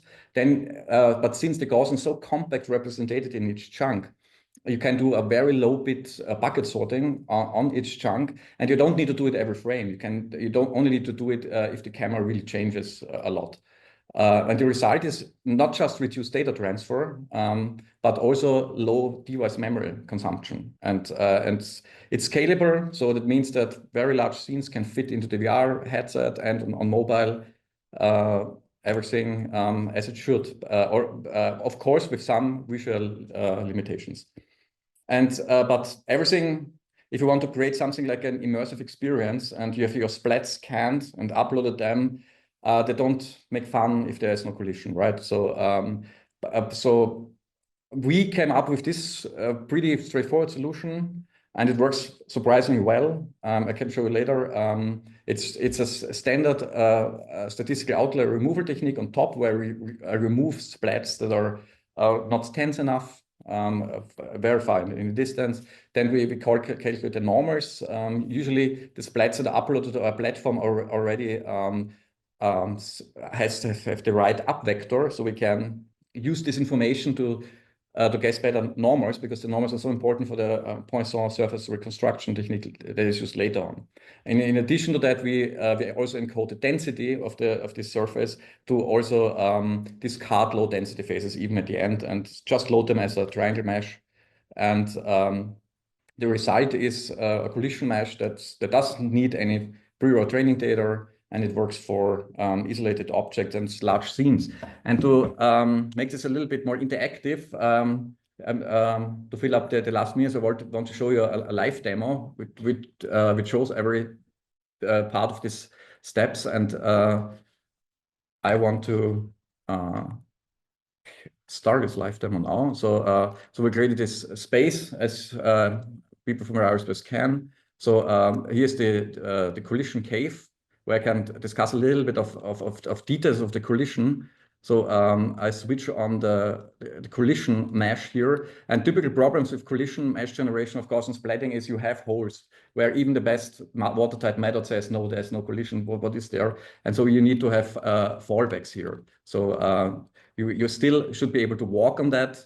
And in here, the last collision, this gun defines the plane. And this works quite well. It's watertight. It's and the other even more interesting part is this large streaming of large scenes. So I want to you can jump into this as well later on. This is 10 gigabytes of splat data based on the Bernard Chavar paper from 2024. I see other people already joining here. It supports full collision. It runs on the web. It runs on mobile. And you can explore the campus essentially as long as you want. Collision is streamed also on a chunk basis. And you see it's fully immersive multi-user. And you can use that for street level reconstruction in a kind of a nice way. And yeah. That's all for my side. Thank you for the invitation to present some Gaussian splatting. It's a great presentation. I mean, you had compression, LOD, streaming, collision, a lot of good stuff. I'm expecting a lot of tech Q&A. Thank you. Okay, we have one more presentation before we go over to the Q&A. So next up, we're kind of going to be in between the web, but then also some of the digital twin stuff that we're going into in the next section. We have Waldek Technologies and we have Yoshiharu. Over to you. Thank you, Patrick. Let me know if you can hear me and see my screen. We can. Excellent. So hi, everyone. I'm Yoshiharu Sato, the founder of Waldek Technologies, which is a new tech startup specializing in Gaussian splatting. We developed Gaussian Pro, an AI-powered and no-code web editor for 3D and 4D digital twins utilizing Gaussian splatting. Our company is accelerated by Texas, the world's most active pre-seed venture capital firm. So in this quick presentation, I'm going to briefly describe what our platform allows you to do and actual use cases. And I'm also going to talk about what Gaussian splatting file formats we support or develop for Gaussian Pro. So Gaussian Pro allows for easy to make 4D digital twin visualizations on the web by utilizing Gaussian splatting. The platform runs entirely in web browsers by using the latest web technologies such as WebAssembly and WebGPU, making it completely installation-free and serverless for users. This means that users do not have to upload anything on external servers. So there's 100% data privacy, which is crucial in many businesses and commercial applications. Since it's serverless, all the rendering, editing, and AI inferencing take place locally on the user's machine. So it's a highly cost-efficient platform for us as a service provider because we don't have to have a big HPC cluster for hundreds of GPUs. And as for actual use cases of our Gaussian Pro platform, construction companies, for instance, can visualize, analyze, and optimize construction processes and operations by creating a detailed and interactive 4D time-lapse of their construction site. Gaussian Pro also allows accommodation providers such as hotels and rental properties to offer immersive and interactive 4D virtual tours of their properties to interested guests and sellers in order to maximize bookings and reduce cancellations or complaints. Despite the fact that Gaussian Pro is still in early beta, one of the biggest use cases of the platform is 4D BIM, or Building Information Modeling, in the AEC industry. BIM allows for accurate analysis and decision-making in the life cycle of a built asset, namely planning, designing, constructing, operating, and maintaining buildings. Companies can create a as-built, historical, and up-to-date interactive 4D BIM of their construction projects by doing site capturing using a drone in a single, quick, and continuous orbit on the weekly or even daily basis. They can generate a Gaussian splatting scene from each of those drone videos and make a series or sequence of Gaussian splatting scene. They can do a folded beam on Gaussian Pro using vision AI models that run directly in the web browser. This allows you to segment, annotate, and highlight specific parts or specific sections of the building, so as to incorporate detailed information regarding each building section, enhancing communications among stakeholders or OAC, owner, architect, and constructor.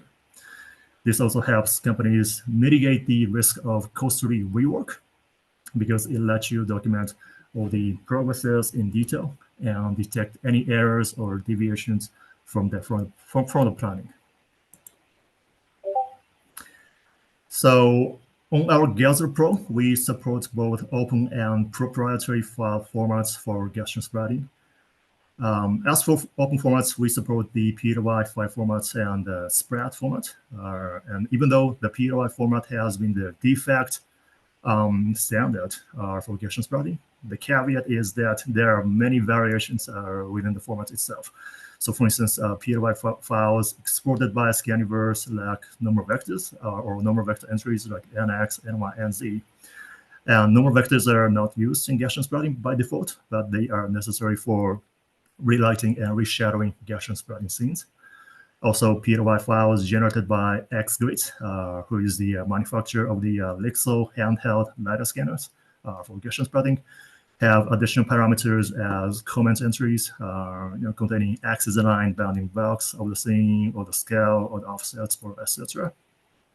And of course, the PWI file format is quite inefficient by default. It's 236 bytes per splat. So PWI file size can easily inflate even for a relatively small scale scene. And we also have a couple of proprietary formats. The first one is the GAU. Just be careful with the typo. The U and the Y keys are next to each other on the keyboard. So the GAU format represents a fully time-lapse scene on Gaussian Pro. It contains scene attributes such as the title and the order. Also camera parameters, color corrections such as brightness, contrast, and saturation. Also splat sharpness for deblurring splats on the fly, as you can see in the video. And the also segmented splat object and their annotations, and of course the splats data itself.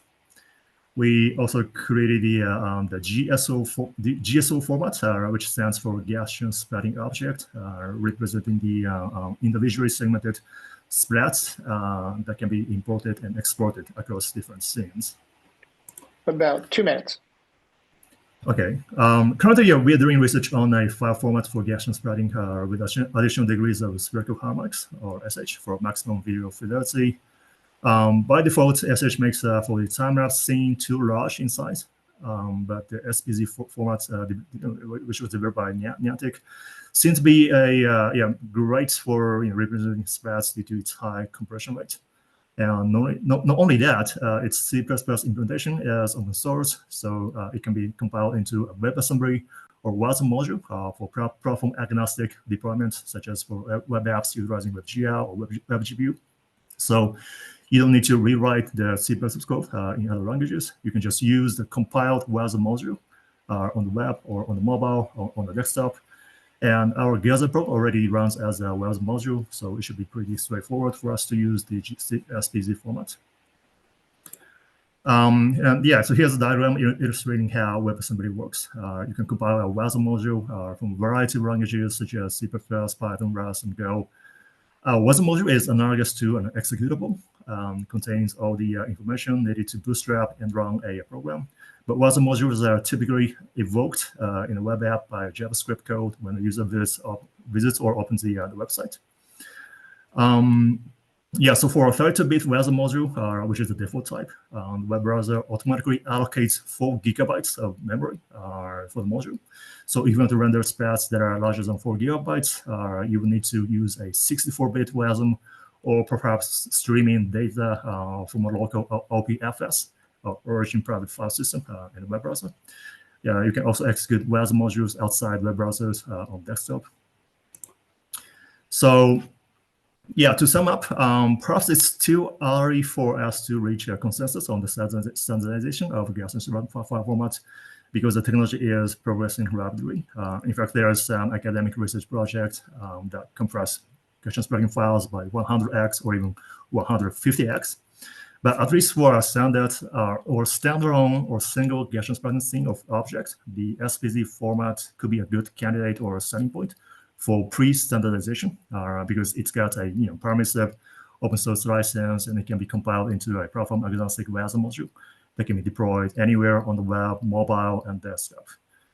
But yeah, we should also take into account May's law in software engineering, which says that software efficiency happens every 18 months.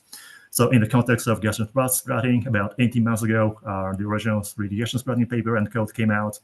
Now we have dynamic 4DGS that requires more data storage and bandwidth. We also got image to 3D Gaussian splitting generative AI models that let us generate a virtually infinite number of Gaussian splitting objects. In the near future, we might have image to 4DGS AI that lets us generate 3D dynamic code for 4DGS scenes from a single image. So the data consumption of our Gaussian splitting application is expected to continue to grow. And yeah, so I believe that's important for us to have multi-industry dialogues on a continual or regular basis. And yeah, so this metaverse standardization forum would be a great place to do so. So thank you very much. And yeah, please feel free to reach out for any questions. Yeah. Thank you, Yoshiharu. Great presentation. I saw the Q&A flowing in Zoom. So we're going to go over to Alexi. We got about 10 minutes for the Q&A section. Alexi? Yes, we do have some questions, but first I want to start. It's a lot of love, vibes, and gratitude to PlayCanvas and the projects in the chat. So I would start with this. And first question, well, amazing presentation, Will. Are there plans for streaming JSs while rendering for progressive LODs and spatial streaming? Yeah, great question. So one thing that we did within the last week was we added the ability to get progress back from when a splat is loaded. So you can at least, know how much of it you've loaded and is still left to be loaded. And beyond that, the next step really is to allow you to stream individual Gaussians from a file and then get them on screen quickly. That's not something that the engine or our compressed file format supports right now. I guess we've been more focused on just making the data as small as possible and getting it to the GPU as quickly as possible.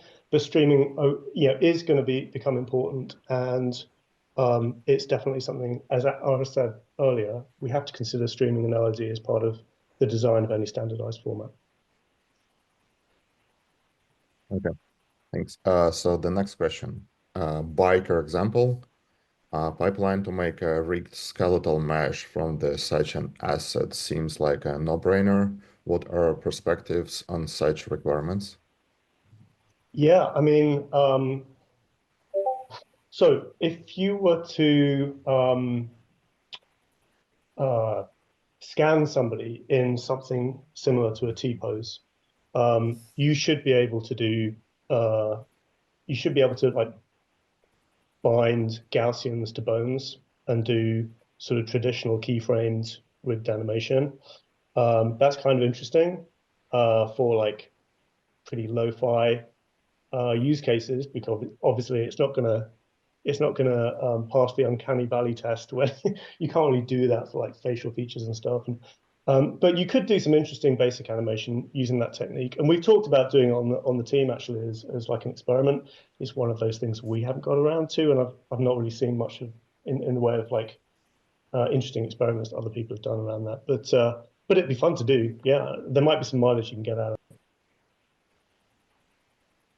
of it. So the next question is, for Supersplat, is it possible to increase the file size capacity export? I find it difficult to export something larger than 2 gigabytes. Yeah, because you do start to face issues with the amount of memory that the browser makes available to you when you write a web application. And obviously Supersplat is throwing around very large amounts of data. Now, if you are facing problems with workflow, certain files that you're trying to work with and you can't achieve what you want to achieve, please do head to our GitHub repo, log an issue. We have friends at all the different browser vendors, and we can talk to them about these kind of issues that we're facing. One thing that we do try to do is switch to like a streaming model instead of just like building a file up in memory and then shunting it all to disk in one go. So I know a bunch of work's gone on related to that recently, so maybe it's already fixed, but if not, please head to the GitHub repo, log an issue. Yeah, great. So I will ask you one more question. I have more actually. I will return back if you have time, because I asked the other presenters as well, but it's Neil's question, so I can avoid this. If it is indeed too soon to codify JS standards today, is this a good time for pre-standardization to be built-in consensus on the key use cases and requirements on what we will need for an eventual standard? Sorry, was that to me or somebody else? Yeah, that was to you. Oh, yeah. Yeah. Yeah, I mean, I probably sounded a little bit, I don't know, probably dismissive of wanting to standardize at this point. Maybe I kind of overstated my opinion on that. I think, you know, there are some great formats. SPZ is cool. Our compressed PLY format is great. It's been adopted by a bunch of WebGL engines. But I think we should take an incremental approach to it. And when it comes to PlayCanvas, I would expect the engine to support multiple, you know, like representations of the data. And we will observe which verticals use which representations. And the other thing to mention is that some verticals might prefer specific representations because one might be better at compression, one might be better at streaming versus having to be downloaded all in one go, or some other characteristic, right? So I think we have to be careful, because the big concern I have, especially when it comes to GLTF, is that we just kind of like muddy the format over time. And you got to remember, like every time we add a new GLTF extension, all the browser, all the engine makers have to go off and implement this new extension, and it's very resource intensive. So let's be very thoughtful before we add a new extension. That's all I'm saying. Great, thank you. So Cedric, that's a question for you. Will Babylon.js support various spherical harmonics degree rendering? We do support spherical harmonics with SPZ. Yeah, with PLY, it should not be too difficult, and but it's not on the roadmap for now. And for Supersplat, it's not planned, but yeah, it's possible in the near future. Yeah. Okay, so the next question, did you try to integrate splats with triangle geometry inside of the Babylon viewer? Were there any issues having the two rendering pipelines approaches running in tandem? For the transparency, it's the same issue with transparency as standard geometry. I mean, if you are trying to mix too many transparent objects, you will get some rendering issue and some fighting with that. So yeah, you can, if you render different objects and they don't share the same space, then it's easy to render one object then another one, the one closer to the camera. And if you want to render the same object or mix Gaussian splatting, then it needs a process to merge the Gaussian splatting. And another, I think it's really quick one. Was the model of Basilic captured with 360 camera? I don't remember. I believe there was some drones, but I'm not sure. So it's said in the video, I think, and in the article, but I'm not sure. So I don't want to say some wrong things. Okay, great, thanks. Thomas, the next question is for you. What's the process to upload JS to Arrival.Space, and any tips for creators on optimization? Yeah, I mean, Scanniwares works great, that's for sure. But our best scans are using XGrid. I mean, that's expensive gear for sure. But you know, we have also people that do introduction, like Mark Jeffcock, for example. You can look him up in Arrival.Space. He gives a nice introduction, what tools are available, and he even gives live presentations how to make splats better. But in general, you know, be sure to have spherical harmonics available. You can also use SuperSplat in Arrival.Space, for example, to compress your spherical for your Gaussian splats and compare how they look without spherical harmonics. Play around with that, change the bands as you like, and yeah, go from there. Okay. Thanks. The next question is, which scanner did your team use to capture the campus scene? And did you use DSLRs, sorry, or all-in-one hardware like XGrid?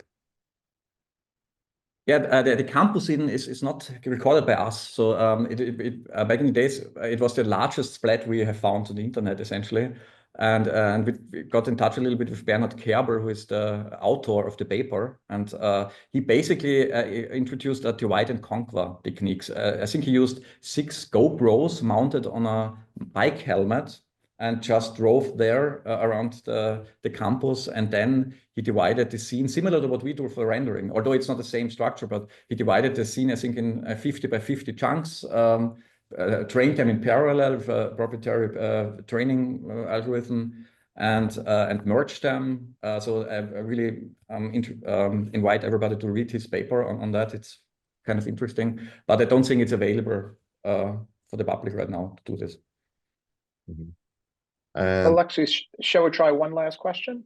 Yeah, last one question. Yoshiharu, that's a short question. So, I mean, so that's semi-statement, semi-question, but again, any those visual models automated? I think like the processing and capturing. So that's how it's applicable for the kind of scaled for the mine company, for example, or something. Yeah, so the visual AI models are thus implemented in Gaussian Pro, runs entirely in the web browser. It's called Vision Transformer and runs entirely on the CPU. Also, it's got a web GPU version. Also, yeah, it runs on the web browser. So yeah, you can segment or highlight specific objects or section of the link by simply clicking on the objects on the screen. So the idea is to generate a bounding volume by intersecting 2 or 3 different camera frustums from different camera positions. So yeah, that's the idea, and yeah, you can easily run these AI models directly on the web browser. Yeah. Great. Thank you. So yes. Okay, thanks Alexi for hosting that, and thanks again to all the presenters. Please keep the Q&A going in Discord. We have about 1 hour left of presentations and Q&A, and then we'll even wrap with a global Q&A. This last hour is going to be in 2 different sections. It's all geospatial and digital twins. We're going to do 3 presentations and Q&A, and 3 more than Q&A. In the first round, we're going to hear from Bentley, Cesium, Bologna, and Hexagon. First up is Ronald from Bentley. So we've heard a lot from folks doing the rendering. From Renard's side, we're going to hear about content creation. Renard? Okay, thanks again thanks everyone for having me here and giving me the opportunity to talk about Gaussian Splats and to share Bentley's view on it. So Bentley is a software development company, and it's all about focusing on infrastructure, And what we're interested in today is the iTwin Capture, which is a solution to capture reality for infrastructure digital twins. And in particular to the fact that iTwin Capture uses 3D tiles to share its 3D models, and also that we have been offering Gaussian Splats since December.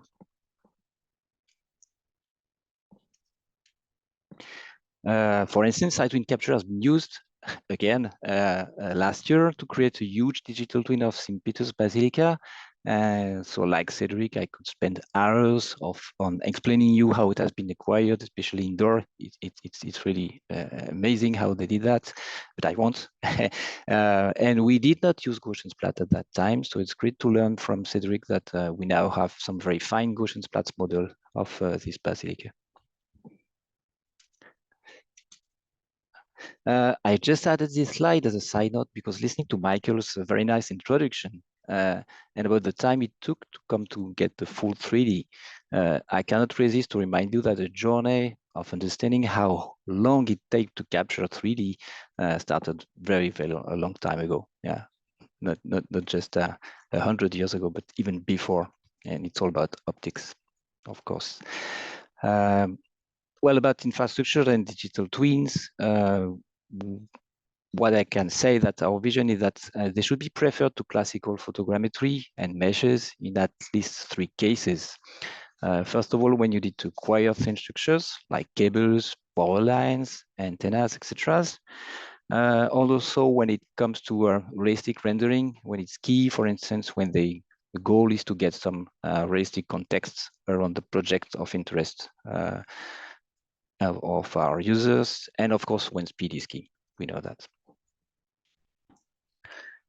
Also, it's important for me to point out that, and because we often hear the opposite when Gaussian Splats are opposed to photogrammetry, it's very important to point out that they are good as meshes when it comes to take measurements, for instance, distances or areas, and of course to analyze them with AI-based metal, and Yoshi already demonstrated that. About infrastructure and Gaussian standardization.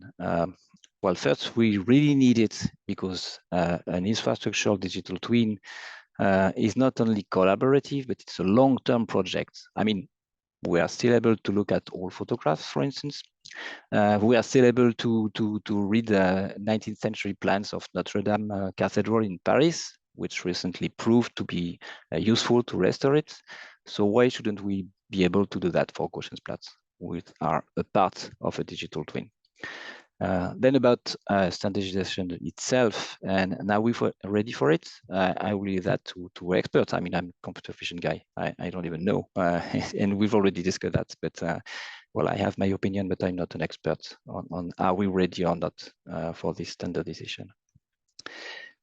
And well, that's it for my slides. It's time for demos.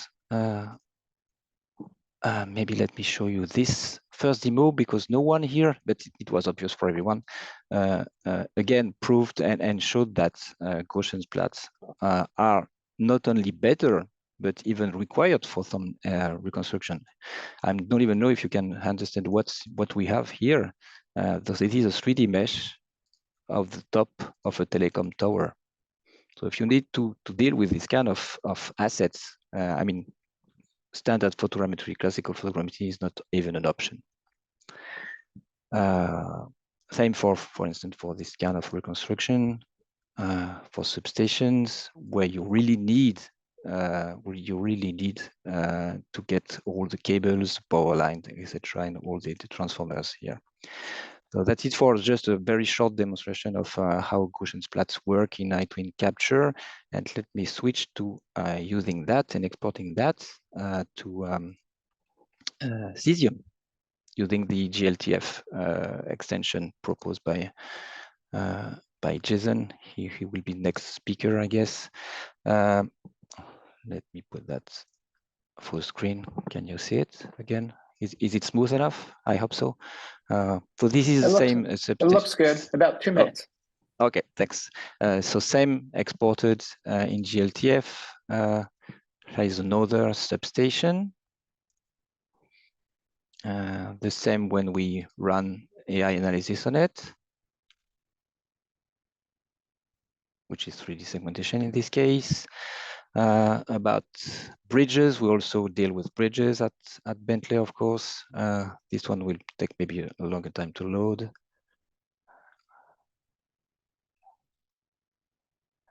I hope there's not going to be any demo effect. No, okay, we have it.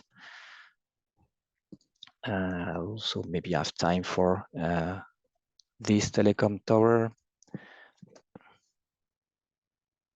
Sorry, it's a bit touchy subject, so I will just show you extracts of these telecom towers, but not the telecom tower itself and where it is geolocalized. The bottom part of telecom towers can be very complex. The top of it also. So you really need Gaussian Splats for that, that's for sure. With a mesh, you cannot understand what's happening here. And we also had the opportunity to collaborate with Microsoft in 2019 and to get the acquisition of the campus at the time where there were a lot of construction works on it.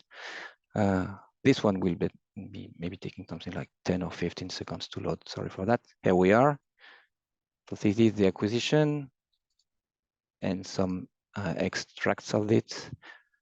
This grain, which was kind of useful to investigate at that time.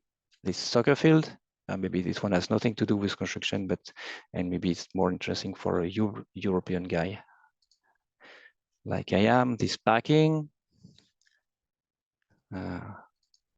maybe I still have time for some other construction. Oh, this is demolition more than construction. I don't know if it's the English word for it. Another construction extract of this 3D model, and this very nice building. I guess maybe some of you recognize this one. Never been to Redmond, sorry. And that's all I have. Well, thank you, Ronald. I will stop sharing. Appreciate all those live demos and also sharing some of those use cases for Gaussian Splats really make a difference. So next up, we're going to go from Jason from Cesium, which is now we're part of Bentley Systems. Over to you, Jason. Hi, everyone. My name is Jason Sabatka. I'm a software engineer at Cesium, which was recently acquired by Bentley. And I'm going to talk about our approach to Gaussian Splats and how we think they might fit within GLTF and 3D tiles. So our approach was driven by simplicity and openness. The market and research was moving very quickly and still is, and we wanted to find something that was a first step that made sense for us and possibly the wider community. Many discussions have taken place about transmission formats, GLTF included, but everything that was going on, they were looking for wholesale solutions, and we felt that maybe too much for us or the process of standardization. So we scaled it back and tried to find something that was a simple first step to get that process going. At Cesium, creating and contributing to open standards is a core part of our DNA. We're very involved with GLTF. This is not the only extension we have drafted at the moment. We have multiple in flight. And 3D tiles is the open standard for massive heterogeneous 3D geospatial data sets. So it was a natural fit for us, and we're a little biased, and that's okay. And finally, the continued collaboration.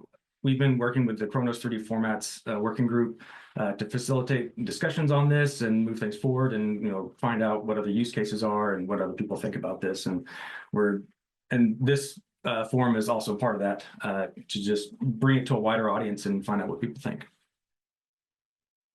So on the software side, our platform is about taking existing applied data, bringing it in, tiling it, and rendering it in this case, Cesium.js.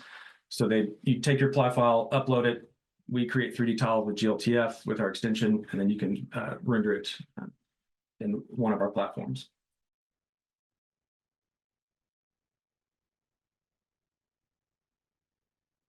So to continue and to emphasize the simplicity of the extension, what you see on the screen is the entire extent of it. We took a point primitive because splats can be represented, with a median point.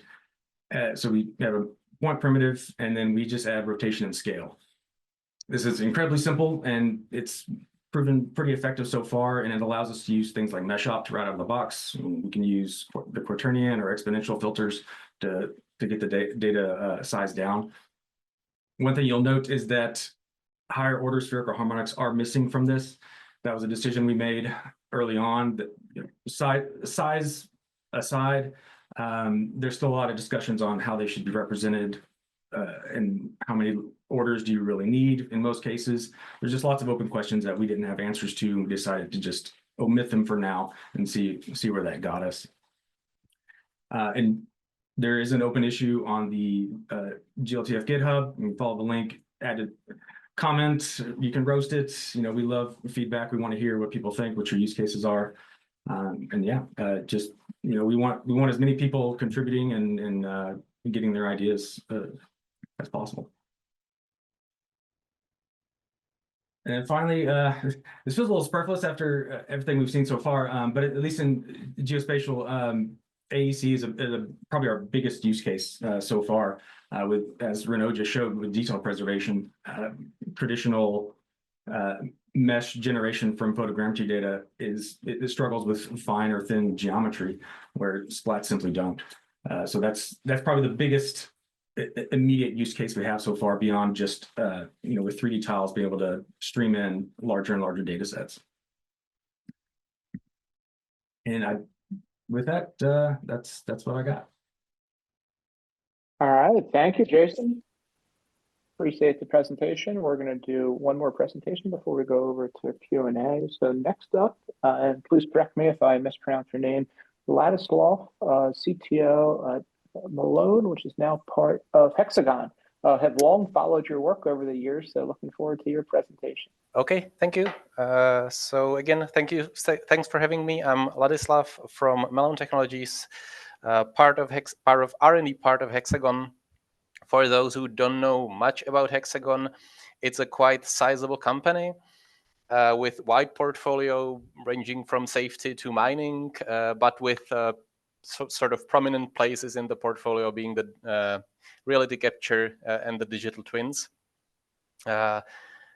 We are, so far from what I've heard, probably closest to hardware. We do both hardware and software.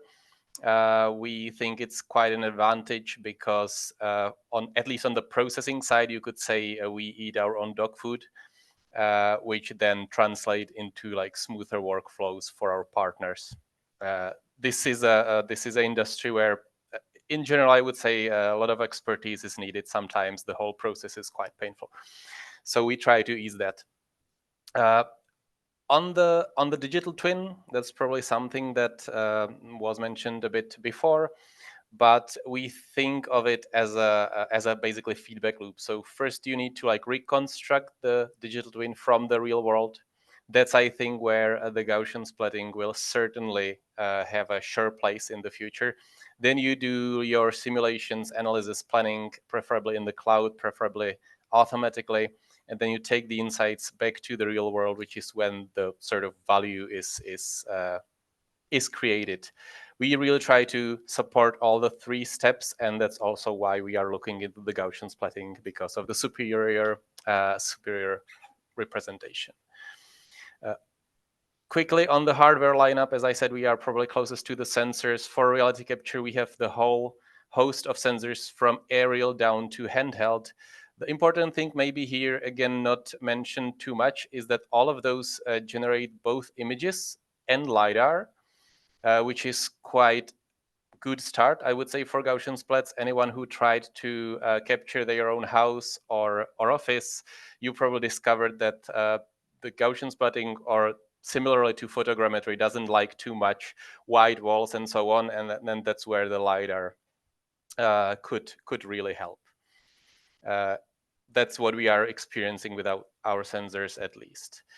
Quick last word on like the part from the Hexagon that you are most likely to see. That's the Hexagon Digital Reality Platform, growing one-stop shop for uploading the data to the cloud, processing them, collaboration, streaming and storage, and so on. The hope is that if you see Gaussian splatting from Hexagon in production, this will be the first place. And now to the subject matter.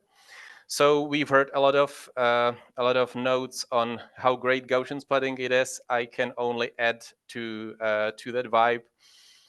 Comparing with personally, I'm like from the meshing industry mostly, and comparing it from like visualizing the stuff using mesh and point cloud. This takes both best of the both worlds and takes it to the next level. The visual fidelity of the meshes and also the nice structure of the point cloud, which is literally no structure. It's flat representation. So that's the good parts. When we get to the format, which we had some years in open source, Patrick maybe remembers there was some competition to 3D tiles back then. We are happy to adopt 3D tiles now. So we have some experience with the open source formats, and maybe that's some of the experience I would like to point out here. What I see and what was mentioned before is there is a host of flavors of Gaussian splats right now. So we have vanilla, we have the planar splats, we have textured splats. I would say hopefully we'll have a PBR, again, something to the discussion about the spherical harmonics. And we need to standardize at some point. I would say we will standardize, my hope or expectation, before this clears out. So the format will need to be somehow flexible.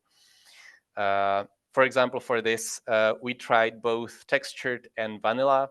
The textured, it was like 10 times less points. I'm not saying 10 times less data, because then you have textures. It's not in the atlas, but it's like sort of different weird structure. It would like, I'm really looking forward for this, like then more technical discussions, like what should be included in the standard and what not. Also, there is another but. When you go to the larger scenes, like the aerial ones, you literally need streaming. You need levels of detail, or as was here said, that's the difference between graphics industry and geospatial industry, hierarchical levels of detail. It needs to be geospatial, and if you are handling, let's say, digital twin of a country, you probably want to be able to do something like tree of trees, connect the data sets without touching them on the disk. And then for me, that's when it becomes something more involved than just, let's say, a fancy point cloud format. And that's where we need this kind of community. If I should summarize we do not propose any format in particular. There are just some like inputs, let's say. One, or the bold streamed georeferenced LODs. For us, this is sort of a must-have. They are bold because also if they are not in some format, there is a good chance that there will be another format that supports this. Tree of trees, as I said, that's a good nice to have. Flexible towards different flavors. It would be tough, I guess, but that's why we are discussing this. And some other part from experience, I would tackle this as an engineering task, and good solution to engineering task is to like minimize the originality of the solution. So having one paragraph added to a standard format is better than have a brand new format. Reference FOSS render, again, I would say must towards handling different flavors. From this, the 3D tiles / GLTF looks like a natural candidate, though I would be really interested to hear how do you think this connects with the animation stuff? That's like completely different channel for me. Yeah, and that's all for me. Thank you. And slightly reminder on the timeline, that's why we do not want standardized too late, I would say. Thank you. Laszlo, thanks a lot. I appreciate you showing the hardware perspective. I appreciate how pragmatic you are, and this is a great, a great cartoon to also consider the fragmentation that could occur. So we have about 10 minutes to do Q&A. Then we'll go back to part 2 for geospatial and digital twins. Alexei, over to you. Yeah, thank you. So we have questions to Renaud. First one, were you using drones for the video capture? How difficult was that process? Oh, we do not use drone. Our users use drone. I mean, I've been capture modeler is a solution used by anyone who wants to acquire their own data, whether with an iPhone, a DSLR, a drone, a plane, whatever. So, but everything is, I mean, I didn't go into the demo of iTwin Capture Modeler, but of course you have everything for the calibration of the camera. Of course, it's integrated. This is what we always did from the beginning.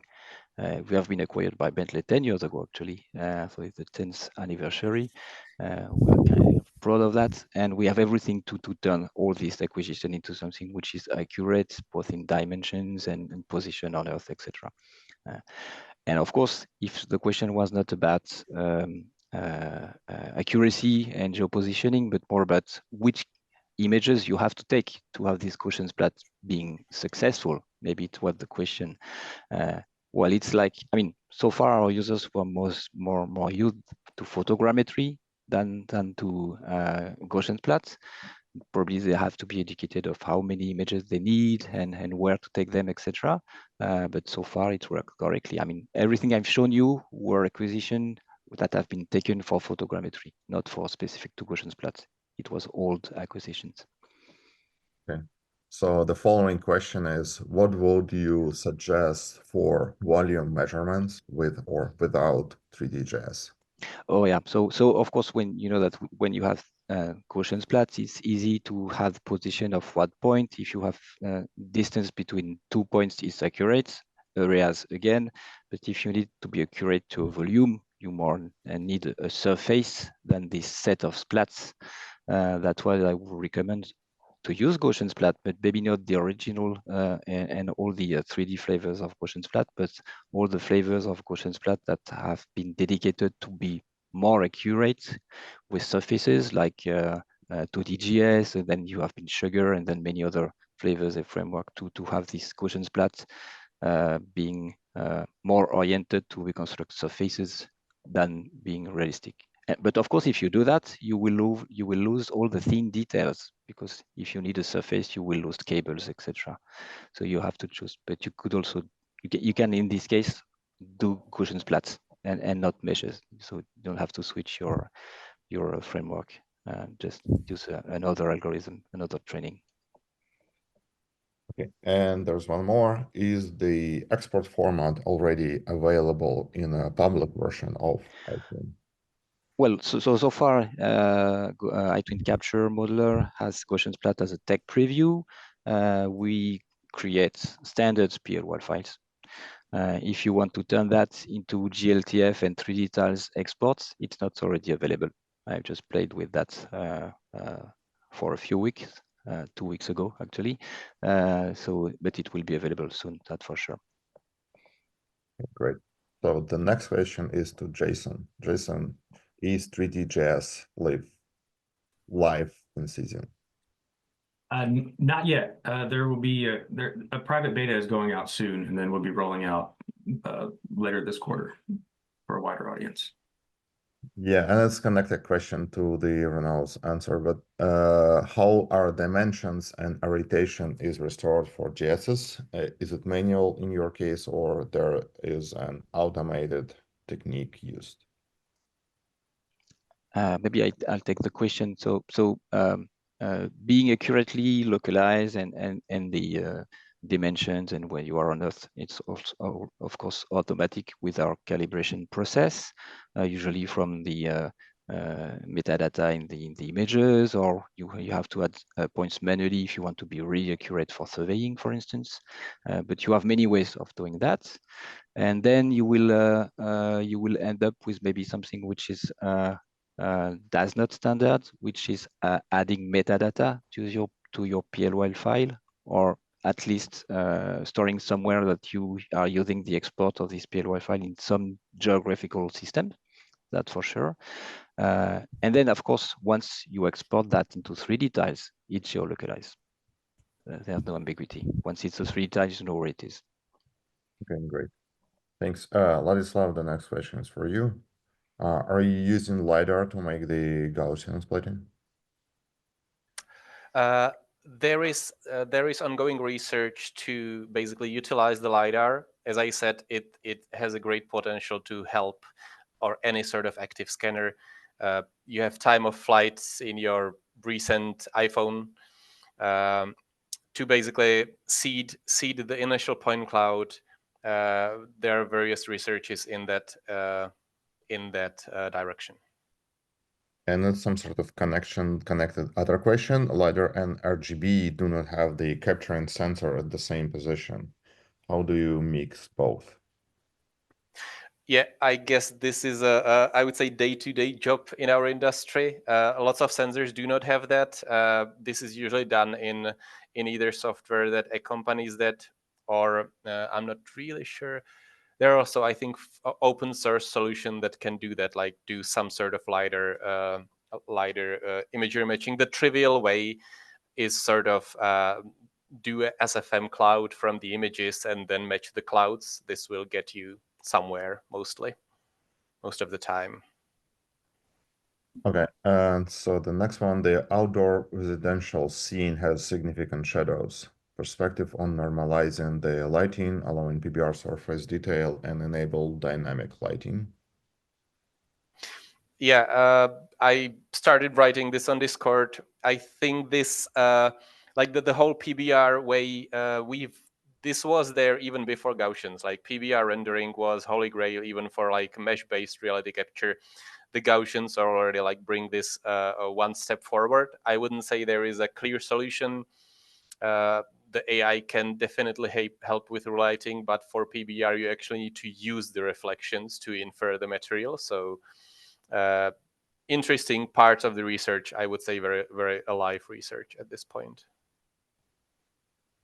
So I think we don't have questions for this section anymore.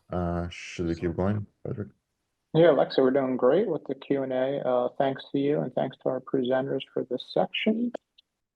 Okay, so we're going to do part 2 of geospatial and digital twins. We're going to hear from Esri, we're going to hear from EarthBrain, and from JD Ultra. First up is Esri. We're going to hear from Conrad as well as JP. Esri's done a ton of great work at the intersection of 3D and GIS, has done a lot with 3D on the web, a lot in open standards. And then, you know, I'm a personal fan of JP's work over the last decade or two, going back to Qt3D. So I look forward to hearing from Conrad and JP. Hey, thanks so much for hosting us here. Patrick and Alexei, this is exciting. I hope you can see my screen. We're really happy to be here and talk today about Gaussian splatting open standards in digital twins. We are here on behalf of Esri, a leading provider for GIS systems. And I'm here together with Jean-Philippe. And we want to talk a little bit about this bigger question on how does it all flow together? Why is it powerful? And we work on the R&D center in Stuttgart, and this is particular focus on photogrammetry technology throughout the last 10 years. But the first question we would like to address is, like, why exactly do we need this? Why is it so powerful? And why also should we talk about standardization? And one key theme there is, like, if you look at the digital twin today, where geospatial data comes together and really informs much better decision making, we have so many different data types, right?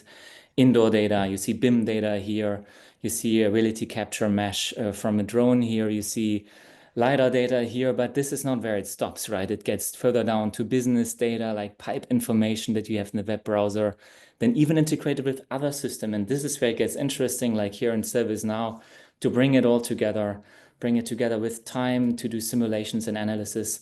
And of course, all of this is important also when we think about Gaussian splatting, which really takes this, as we have seen today, to a next level and what we can do with that and from a fidelity standpoint. All of this also gets empowered, of course, through extraction also of more information. So if we talk about AI and extraction, also Gaussian splatting is really powerful because we have a representation that is almost like made for that. And Jean-Philippe will talk a bit more about that also at a later point in time. And last but not least, game engines really make a difference. We have heard about that a lot today. We, of course, visualize on the web, but we also visualize on mobile, and game engines also play an important role for headsets and so many other things. What if you can bring together geospatial data like here, like massive BIM models and other models that really allow you to bring 3D content to decision makers closer? And this is where it all comes together. So last but not least, the whole point of digital twins is like it connects actually many enterprise IT systems. So many systems come together, not just a single vendor. And this is why the power of open standards is important. This is why the work that you, Patrick, and so many others here do is important. And reality mapping, also the part of Gaussian splatting, is the foundational content of digital twins, really is empowering also organizations to do continuous monitoring, to make everyone capture data and also generate automated insights.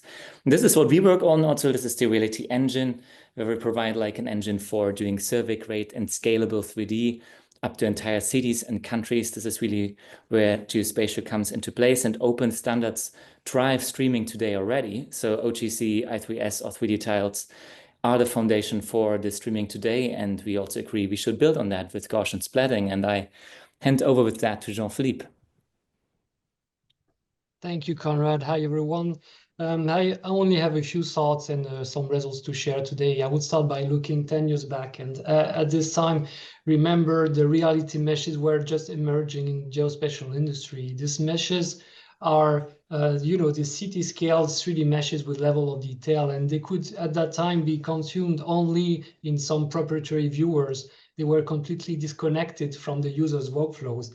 And it took years for them to be adopted, integrated. So will it be the same again? No, hopefully not, because now we have some good standards to build on for hierarchical 3D data structures like 3D tiles and I3S. They are ready to be extended. Also, talking about the teams in the geospatial software vendors, they have developed some expertise in photogrammetry and 3D streaming. And so all these people, they are very excited. They are ready to jump on 3D Gaussian splatting today, and they are already on it. Now I want to talk about another aspect of 3D Gaussian splatting, which is its amazing suitability for optimization. First, the Gaussian splats are natively in tensor form, contrarily to 3D meshes, and this makes a difference. 3D.js is a really good candidate for classification with AI or generative AI on 3D models. And by the way, it's not only on 3D models from photogrammetry, but it's 3D models in general. And there is something else which is illustrated by the results on the next slide.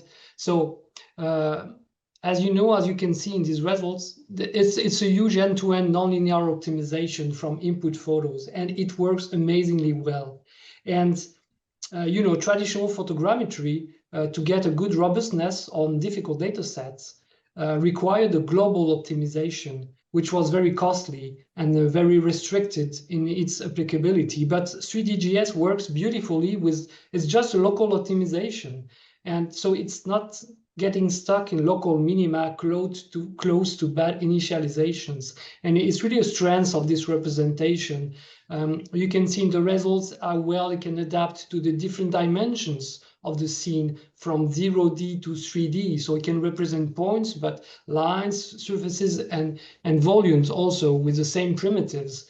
Also, there is this variable opacity, and it's not only about representing transparency in the scene, but it's about making the optimization much more powerful. Look at these fans and these very thin structures on the air control tower here, for example. You can even see in the next part. Yeah, you can see the Christmas lights here and the reflections, of course.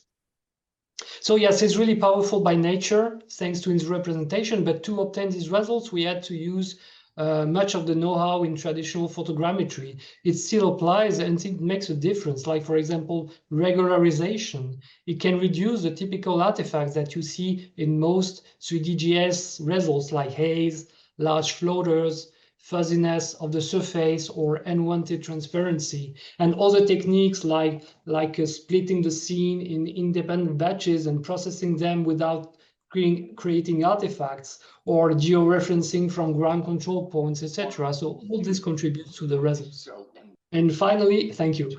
Finally, last question is, okay, the question of today, will the standardization help us? And yes, definitely. So we are confident that the first standards and the first implementations will allow us to learn a lot, will allow everyone to learn a lot. For example, about web streaming performance. And that we should not wait for all the details to be ironed out before we go for it. On the more in more detail about standardization, we have one point to bring today to the table. It was mentioned already earlier by Meta and NVIDIA, and we also stumbled across it.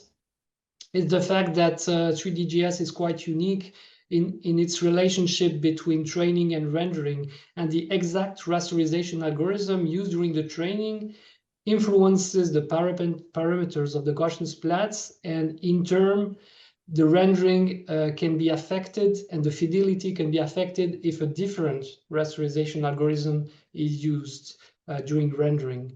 So it has to work hand in hand, and should we wait for convergence on the rasterization algorithm, and should we standardize it? Probably it's too early. So then should we store some meta information about the particular rasterization used during training? And also, what about implementing rasterization on different platforms and different devices, which must sometimes use simplifications? So yeah, there are interesting discussions on this topic ahead. And this was my last point, basically. Thank you for having us, and handing over to Earthbrain, I think. Great. Thank you, JP. Thank you, Conrad.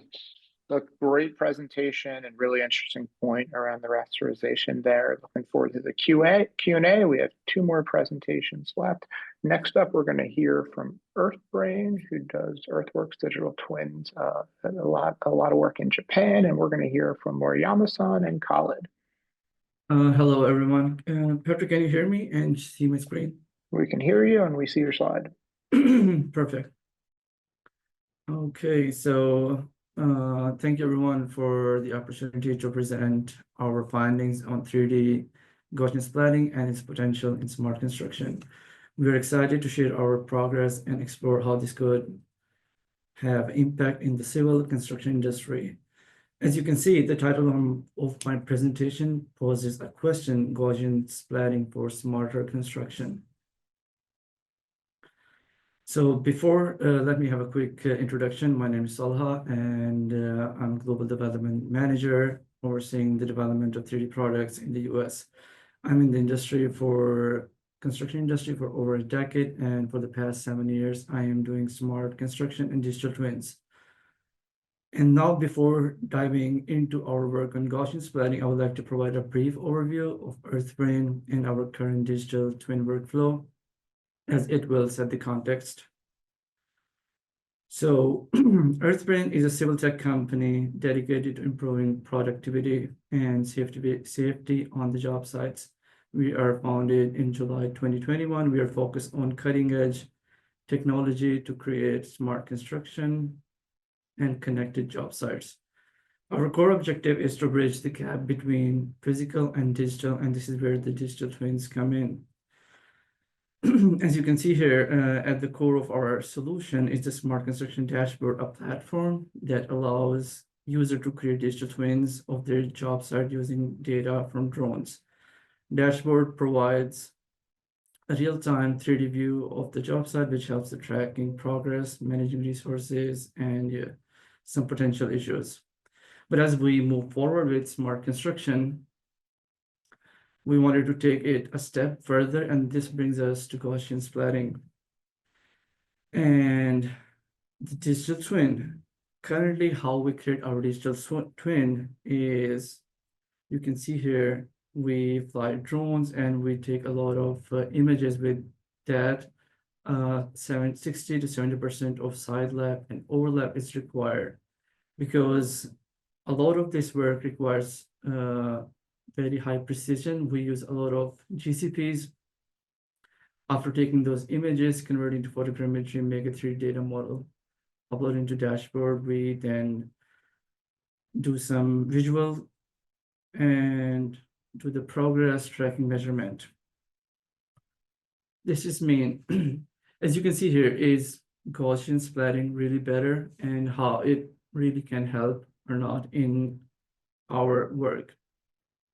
You can see this image on the left side, Gaussian splatting. Definitely it creates better and smoother visuals and more realistic 3D visuals. less noise, and it's faster, less computational complexity. Fewer images are required to create the Gaussian, and compared to on the right side image where the mesh data is created using the point cloud, and it's the triangulations which are created, and that creates sometimes a jagged surface. And of course, in this visual wise, it's definitely better. We prefer Gaussian splatting, but we found out it is not really precision, which is really required. And in the construction industry, especially for where you have to check the dirt move, the requirement is less than ±5 centimeter, and which is, as of now, with our research, we found it hard to get that accuracy. And in my next slide, we can see some of our key findings. And as you can see on the left side and right side, these both different data sets are processed using Gaussian splatting, and the images are taken with the drones. The image and visual is very clear, it's 3D, but since the drone, the way we take the image is from the top, bottom, you don't really get the side view of the image. It's hard to get the accuracy. And likewise on the right as well, this is smaller job set, and we shifted the angle. We did get a little better visual, but still the accuracy to really use it for our civil work is, we're still not fully sure that we can rely on the Gaussian splatting for the measurement works. However, we did explore some potential use cases, and some of them are the disaster recovery. And number one, especially in Japan, a lot of our research work is done in Japan. In Japan, we have a lot of earthquakes happening there, landslides, and this can really help us building rapid 3D models for the areas affected by earthquakes. And another use case is where we have to quickly build 3D data for the visualization. And finally, in our work, sometimes it's needed to design, bring the final data, and you can see, how it looks like. Well, with all of this in summary, Gaussian splatting is really, with our research, demonstrate impressive speed in generating 3D models and deliver excellent visual quality. And for the standardization, that's the main topic today. We'll leave that topic to the experts to decide. And that's all for my presentation. Thank you very much. All right, thank you, Khaled. Thank you, Moenne-Loccoz. Okay, we have one last presentation, no pressure, the finale of this incredible town hall before the Q&A. We're going to hear from JD Ultra from Emmerich. Over to you. Hi, hello everyone. Thanks for having me. I come from Belgium, and until a few years ago, I was working at a large geospatial software company, Luciat, part of Hexagon. We'd work on aviation, maritime, defense projects. Today, with Gaussian Splats, the projects I find relate more to outdoor sports, real estate, tourism, that sort of thing. Anyways, a few years back, I was working for this big company, great projects, but I wanted to be my own boss, run my own company, why not? So I was looking for a niche. And we were working a lot with OGC, so we talked about it. So for those who don't know, they make standards for transporting geospatial data. Allows me to load some maps from NASA without knowing really how they're made. And it also allows me to stream the entire Google Earth as OGC 3D tiles, which uses GLTF to transport data. So that's where I saw an opportunity for myself, because OGC is used extensively in specialized geospatial software, but outside of those circles, it's fairly unpopular.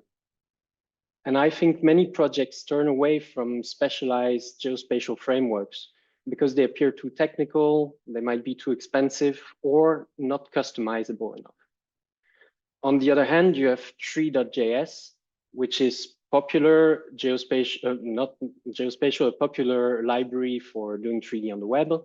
And it's very customizable. So for example, the clouds here are volumetric clouds all over the world. That would typically be hard to do custom if I was using a geospatial framework. But of course, geospatial frameworks do tend to implement these kind of features as well. Anyways, I wrote a couple of libraries to visualize geospatial data in Tree.js, also made a product to convert mesh, point clouds, and now Gaussian Splats to this streamable OGC3 tiles format.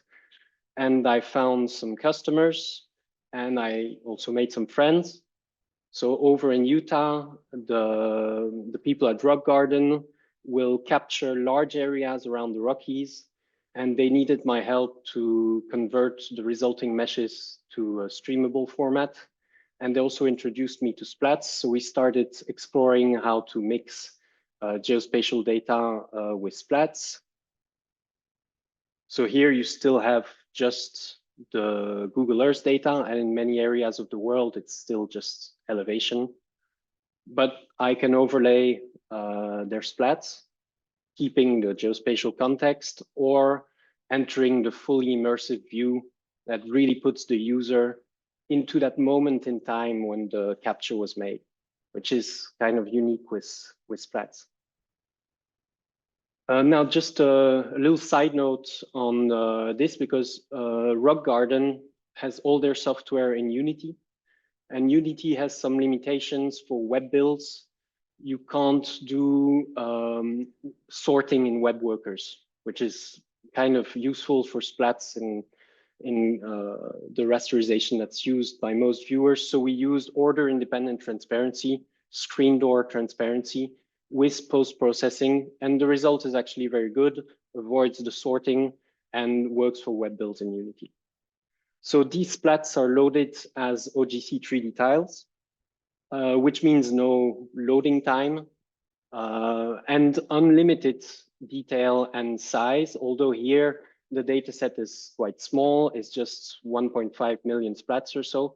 But I'm also working with a company in Holland, Voluma, and they will make digital twins based on Splats as their source of truth. And their Splats are much bigger. So here you have a Splat dataset, which is actually 10 million Splats, and that's really starting to be the limit to view without a system like 3D tiles. But with 3D tiles here, no problem. It limits the number of Splats based on the view. If I'm on mobile, I can just lower the level of detail. Things in the distance become blurry, but it's still usable up close. And if I have stronger machine, I can sacrifice a bit of frame rate and see some more data, see some higher quality data. So yeah, for us, so this is great. I can see as much Splats as I want, as many Splats as I want, as much detail as I can produce, but this is non-standard. So if I want to pass those Splats over to Cesium, for example, because Cesium has some functionality that I don't want to bother implementing, or the other way around, some people might produce soon Splats through Cesium Ion, but they'll want to implement functionality that is absolutely unique and not shared with the next application over. Then, yeah, standardization is necessary for us, and that goes through a standardization for GLTF extension and perhaps also for OGC3 tiles. I'll just mention one last thing. There was a lot of talk about compression. And for Splats in GLTF, if you use points, you cannot use Draco compression. Okay. And Draco compression is, in my experiments, twice as good as quantize or mesh up. So that's something, and but there is a problem with the extension for Draco that doesn't allow points. So some things to play with there. Maybe that extension would have to be changed there. But twice the ratio, that's interesting. So that's it for me. Thanks for listening. Awesome. Thank you, Emmerich. Look, congrats on all the technology here, but also congrats on the entrepreneurial journey that you're going through. Very cool. So we have, we'll say, about 9 minutes to do a Q&A specific to our speakers here from JD Ultra, Esri, and Earthbrain, and then we'll turn it into the global Q&A. So if you have questions for the last 3 presenters, please put them in Discord if you haven't already, and over to Alexei to MC that. Yes, we are pretty light on the questions, but we still have some. First question is to Conrad and JP. Are there any limitations in the integration of 3D.js in Esri? So we are just about to work on that or get that ready. So this is still going to take a few weeks, but technically there is no limitation in this, as all the frameworks, the fundamental frameworks that are really important, and we have heard that in other presentations. So what does it mean to host and serve large volumes of geospatial data already available and deeply integrated? And I think this is also the point where we can really build on the existing hierarchical data structures that we all standardize. So this will be very powerful, as it will all be naturally also georeferenced and work very similar to what we are used to in working with GIS and overlaying different kinds of layers. And there is the question which is being addressed to, to JD Ultra. So Emmerich, this is for you.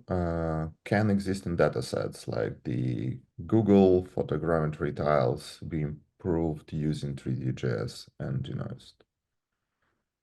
So question for Cesium as well, but So in the demo I showed, the Google data is overlaid with splats.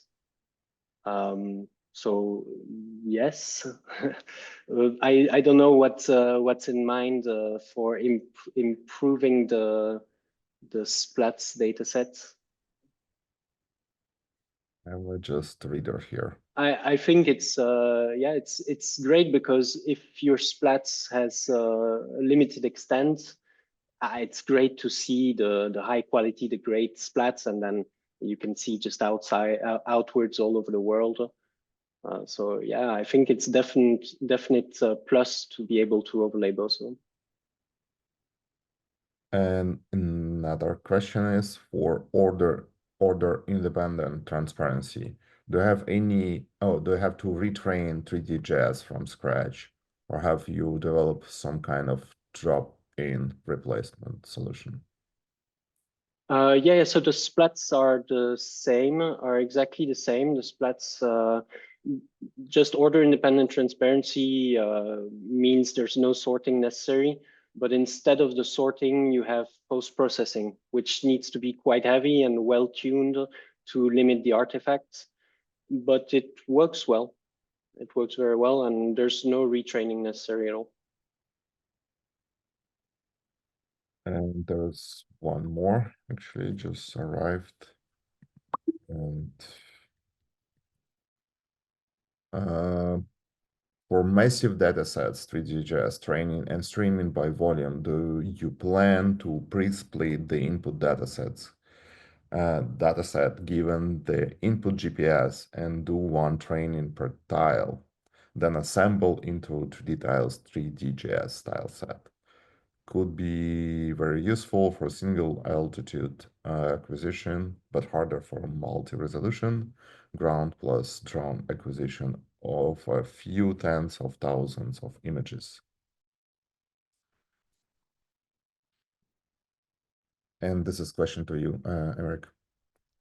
Okay, I don't really have a great answer for that. What I've been looking into is for automatic geolocalization, because I'm working with limited tools. I just cheap drones. So I have a basic location. What I'm looking into is doing feature matching between Google Earth and the splats viewed from different angles to obtain an automatic alignment somehow. But I have no real answer. Fine. So we are done with the, let's see. Yes, we are done with the particular presenters' questions. I think we can switch over to general QA. Yeah, look, thanks, Alexei, and thanks again to our most recent round of presenters. Great presentations and great Q&A. I'm going to do a screen share here just to share a wrap-up slide and then to jump into the Q&A. Okay, so first off, I just want to thank all of our presenters. We had 16, and some of the talks even had 2 presenters. And I want you to step back and think about that. In what field or in what industry, on a few weeks' notice, could we globally get together so many of the world's experts to share their knowledge in this open and community type forum? Like, unbelievable, really cool. So let's do a virtual round of applause for all of our presenters. I was trying to track the number of participants. We definitely were well over 400 at one point. I think we're still well over 300 so far. And there's been a ton of great discussion in the Discord. So round of applause for everyone that's here contributing. And then, as we mentioned, we've been recording this, and the slides and the recording will be available afterwards. A link will go out. That Discord channel, which we'll keep rolling for the next half hour, will also be available after this as well to keep the conversation going. And then again, Alexei and I are hosting this as part of the Metaverse Standards Forum that's supporting this, cross-industry, cross-standards organizations, cross-organization collaboration to help facilitate some of these conversations. There are memberships that start for free to join, and then there are also paid options as well. So please check out the work being done there. With that said, we have about 30 minutes to do what we're calling the global Q&A. So we've done these focused Q&A with individual groups of presenters. Now we've seen this swap, right? Geospatial, digital twins, the web, mobile apps. We've seen research. It's pretty wild, right? So we want to try to, as best as we can, maybe facilitate, just what people are thinking, what people are feeling. One way that maybe we could kick this off is, I know Scott Simmons is on the call, and he works with OGC, the Open Geospatial Consortium, and he was messaging me saying, hey, it would be great to share a little bit around standards and reuse. So Scott, would you want to do like a little intro, then we'll open up the Q&A? Yeah, that'd be great. Thank you very much, Patrick. So appreciate everyone giving me a chance to chat a bit about standards even more directly. So as noted, I look after the standardization activities in the Open Geospatial Consortium, the OGC. And what's been really impressive today is that all these presentations have been mutually reinforcing. There's a lot of concepts described for a lot of different ways, but with a commonality amongst purpose, commonality amongst objectives. And that leads to, I think, real good efforts for identifying standardization targets. And if maybe I could just give a few suggestions based on what we watch in OGC. There's a famous quote from Andrew Tannenbaum years ago that said the great thing about standards is you have so many to choose from. That wasn't completely tongue-in-cheek. It identifies that the best way to standardize problems is really to find discrete pieces of those problems and solve them as those need to be solved. And looking at what we've discussed today, there are topics that are common amongst all types of Gaussian splat use cases. Some of the things such as the actual nature of the data themselves, how those data are collected, metadata, et cetera, might be common amongst all. Other things might need to be more specialized. And so you look at things like Gaussian splats that need to be tied to the Earth's surface in a general sense, what people talk about as latitude and longitude, or in a more precise sense. If you're doing airport infrastructure, you need to know exactly where something is, and so you need more precise locations. And if you want to do splats on the moon or on Mars, you've got to have a completely different reference system to which those are attached. And so identifying targets of standardization of each of these little pieces are really ideal. And doing so sort of in a multi-part way is great. Wherever possible, of course, it's awesome if we can use standards that already exist. And so you heard mention of things like 3D tiles and index 3D seeing layers and GLTF, et cetera. These are really super valuable. So where we can leverage this work already, it's fantastic. We've got one in OGC for geopose for the 6 degree of freedom orientation and location of any object. And so I see an opportunity for this community to talk about what are those targets that need to be addressed that are already covered by existing standards, so we don't have to reinvent, and where new things are done. How do you build that new standard sort of from the general sense in a core kind of part to specialized parts of those standards that address very tailored user needs, and just organize that in that general fashion? So just some thoughts to kind of kick off discussion. Thanks, Patrick. Yeah, thanks, Scott. So I heard reuse of existing standards and also solve a specific problem. Don't go too broad and kind of do too much. So Alexei, how should we do this? Like, we definitely should be putting things in Discord so we have that record. Should we encourage folks to type in questions there as well, or do you want to try to? Yes. Yeah, I think we can go this way. I still have a backlog of technical questions.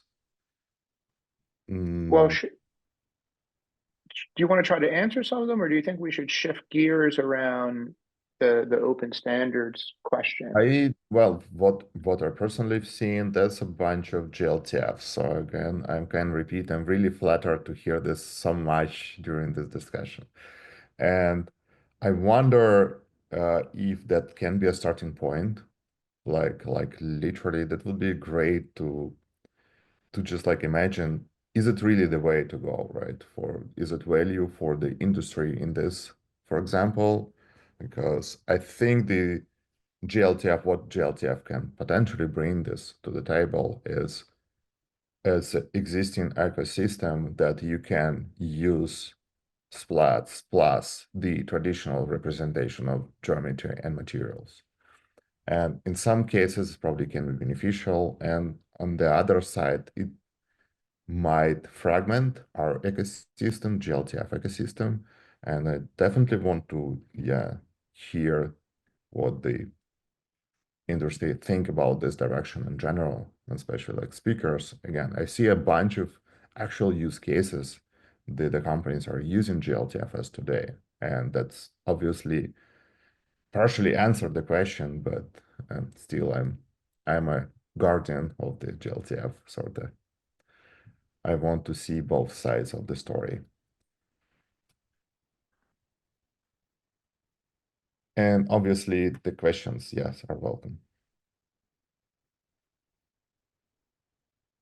Well, while folks maybe teeing up other questions, just any responses to Alexei's ask there around his I see the first question. So for storing the vertex attributes, are people leaning more toward keeping them as vertex attributes or turning them into textures? If there are textures, and actually use UVS and texture sample ops when VRAM issues could be addressed using GPU compressed textures.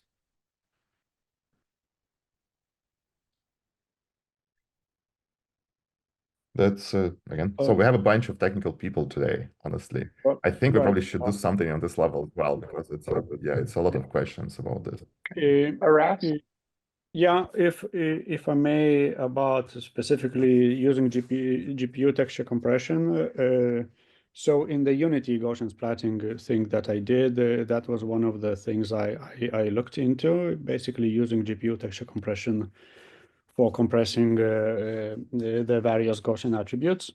And it's so part of my reasoning was that I didn't only want to save file and download size, I also wanted to save on the runtime memory usage, because I think that's an area that's mostly overlooked by a lot of existing research, because they are like, oh, we compress Gaussians by 100 times, but then you need to fully decompress them again when loading them. And I think if some people would, I think that would need more research. I would like to see more research. Anyway, back to GPU texture compression. It works pretty well if you arrange your Gaussian splat data to be spatially local. I think that there are some existing papers that I forget the paper names where they basically also turn Gaussians into images. There's one problem in that, as we all know, mobile GPU and desktop GPU texture compression formats are different. So you either need to serve your data twice using either ASTC or BCN, or you need to use something like a basis compressed textures, which have their downsides in terms of quality. So it's kind of, it's not a research problem, it's a purely engineering problem, but otherwise GPU texture compression works really well, and it's fast, and yeah. I mean, Aras, did you look at the self-organizing Gaussians paper that I mentioned in my talk? I read the paper. I didn't do anything else besides reading the paper. Yeah, I mean, even if it was like, I mean, obviously, because if you're going to store like 4 million Gaussians, that's like a set of 7 like 2K textures or something, and that's quite a lot of memory to be taking up. But it's kind of interesting in that like most of that work has been done around JPEG, XL, and it'd be interesting to look at other formats like WebP and AVIF and get an idea for how much regular image codecs can squeeze out of this. But like it's really interesting. I just think we need more time to investigate these things, as you say, on like a software engineering level instead of like a research level. So we have another question with respect to GLTF storage of data. Is there a need to have a single model, both splats and meshes?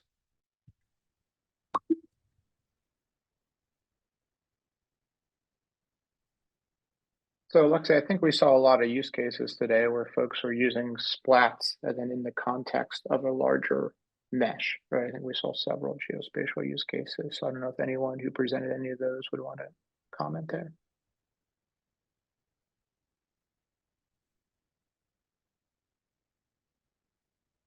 I can confirm, yes, I've seen many. Sorry, maybe once, what was the question with the combination, or? Yes, like have you considered the way that you can use the same single GLTF asset as the actual mesh representation and the splat at the same time? Let's assume you have some parts of the geometry, like holistically geometry, which is represented as the traditional triangles, and rest of this is just like splat. Yeah, so I'm not like deeply technical into GLTF, but in general, I would say some combination makes sense of the, let's say, splats and geometry. I can imagine probably the mesh will still be like better than splats. Like splats are great for thin stuff and transparent stuff and so on, but you can say sort of with the under the breath that it also means that they are not so great for like the stuff that's normally a surface, like a wall or street. And maybe it could be even beneficial to keep the mesh there, like to keep it for the general mass of the scene and then have the details in Gaussians. However, this is technically implemented, so it's slightly beyond me, but I can see some benefits in the overall combination. Yeah, thank you. Yeah, there is so not much new questions. I have a backlog, I think. Some of them, again, still make sense to ask. Like, for example, is it game engines companies like Unreal, Unity, Godot involved in process standardization? Especially for us, I think. But yeah, we have Aras here. Aras, can you? I'm not Unity. Yeah, I know you're not Unity anymore, but like, again, do you think they should be involved in this? That's the question. It's a good question, but I mean, a good question would be, does any of the existing established game engines are even looking at Gaussian splats, right, in the first place? Because if they are not, then they shouldn't be involved because they're not interested or looking into that. Whether they are looking into Gaussian splats right now, I think I cannot publicly say. So let's just leave it at this. Okay. Fair enough. Anyone else? I do think, generally speaking, we need to just ensure that, like, the stakeholders that are clearly, advancing the field all need to be involved. So we just need to make sure that we've got like an accurate database of like the relevant folks who are going to want to provide input. So, I mean, for example, like literally, I didn't know that there was the KHR Gaussian splatting extension to GLTF until like literally this presentation. So it's really important that we share that information really, really widely.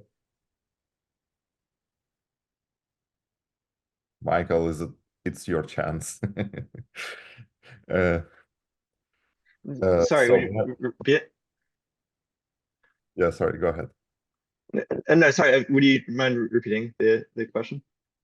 No, that was the question, like a statement that Will said, that we need like a single place like that we can track the effort, I think. Yeah, that's yes.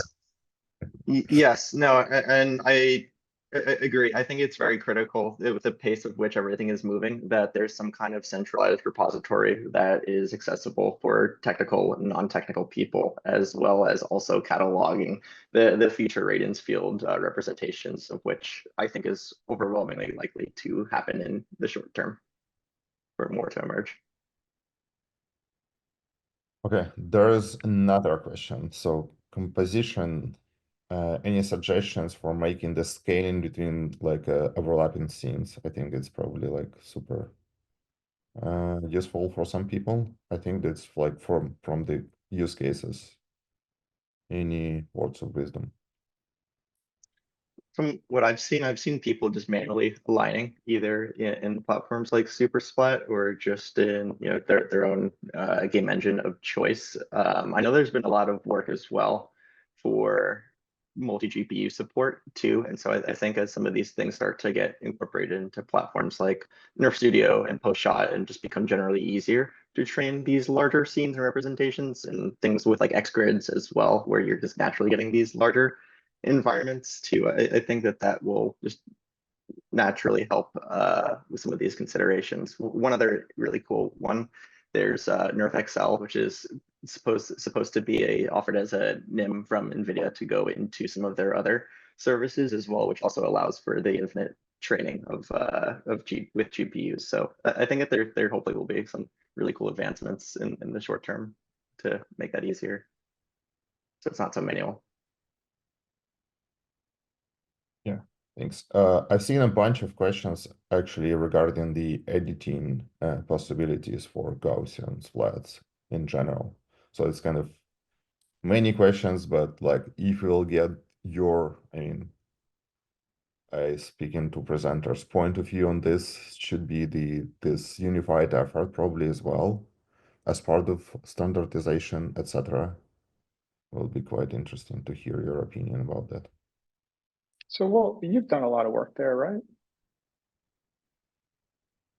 Yeah, I mean, it's interesting having worked on SuperSplat for maybe just a little over a year now, and we are bombarded by people from all sorts of different verticals who need, who have different requirements.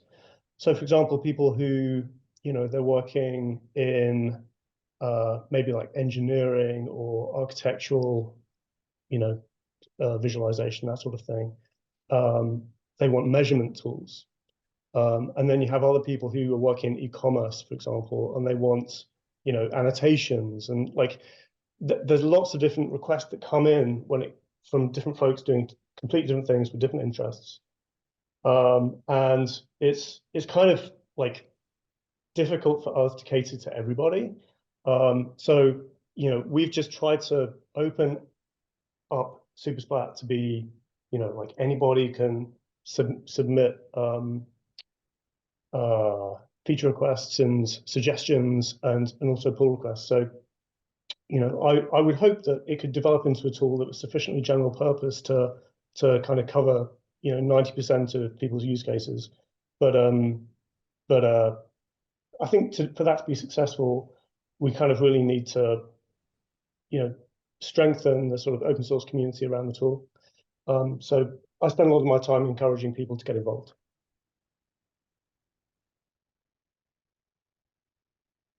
Anyone else? Yeah, we have one more question. I'll just combine two of them into single one. So the splats are the new mesh. How can splats be interactable and deformable? And the follow-up at what is the perspective on rigging splats for animation? Again, we kind of briefly touched this along the way, and that will be great to summarize this.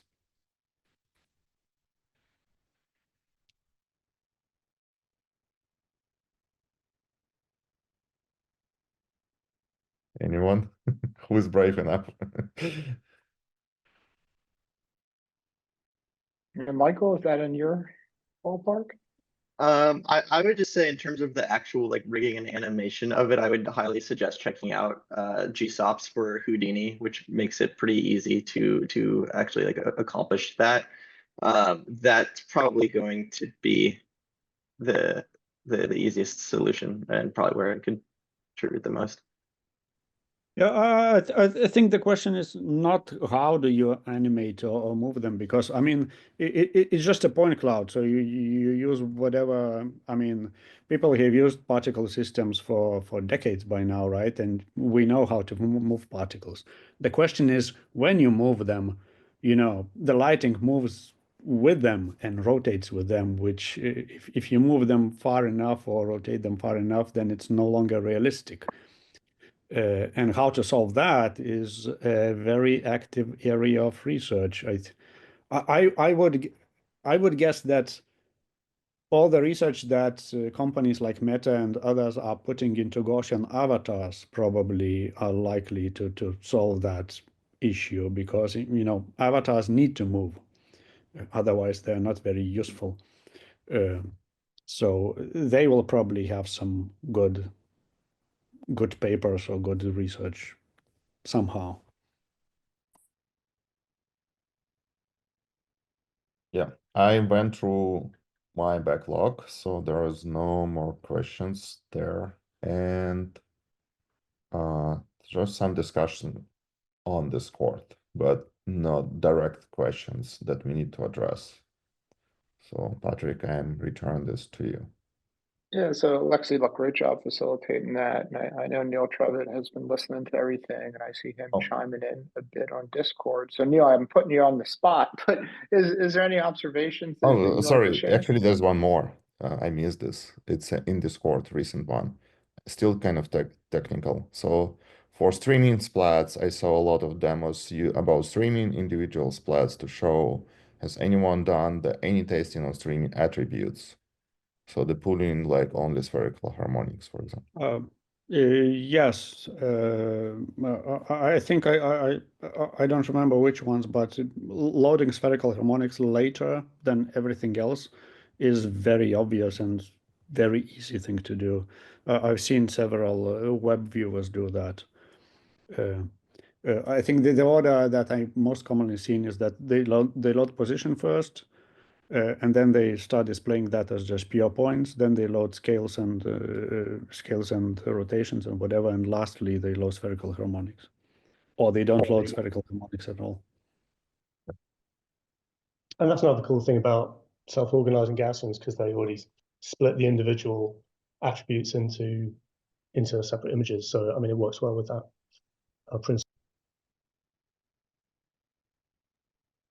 Okay, yeah, sorry, Heather.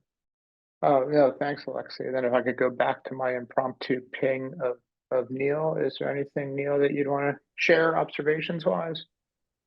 Yeah, I had to brush my hair in like in broad order. I'm known to do these kind of things. But I just want to add my thanks to all the presenters and everyone who's been here for over 3 hours. I admire everyone's stamina and interests, but no, this has been an awesome session. Thank you, everyone. My key question coming into this was, are there use cases that need splats and more traditional formats like GLTF to be combined? And I've heard a lot of use cases so I'm kind of coming out of this more convinced that industry is going to be served by combining splats incrementally with formats like 3D tiles and GLTF, and really just to echo what Scott was saying. I think when we say standardized splats, it's going to be incremental. I don't think anyone is thinking or suggesting that we kind of try to out of the box and immediately do the splat format that is going to be the be all and end all. Of course, the field is moving too fast for that. But I think if we do adopt a smart incremental approach, we can head off fragmentation to the benefit of everybody whilst not slowing down innovation. I think, as always, standardization is much an art as a science. So I think that's the challenge and the opportunity that we have, is to figure out that right incremental rate and what incremental steps we should take.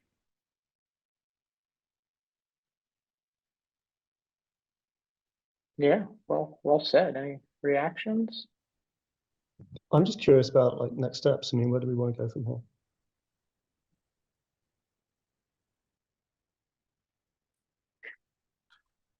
Well, I mean, just to start that, I mean, the brainstorm on that is a good question. We should maybe have an answer ready for that. We didn't go that far.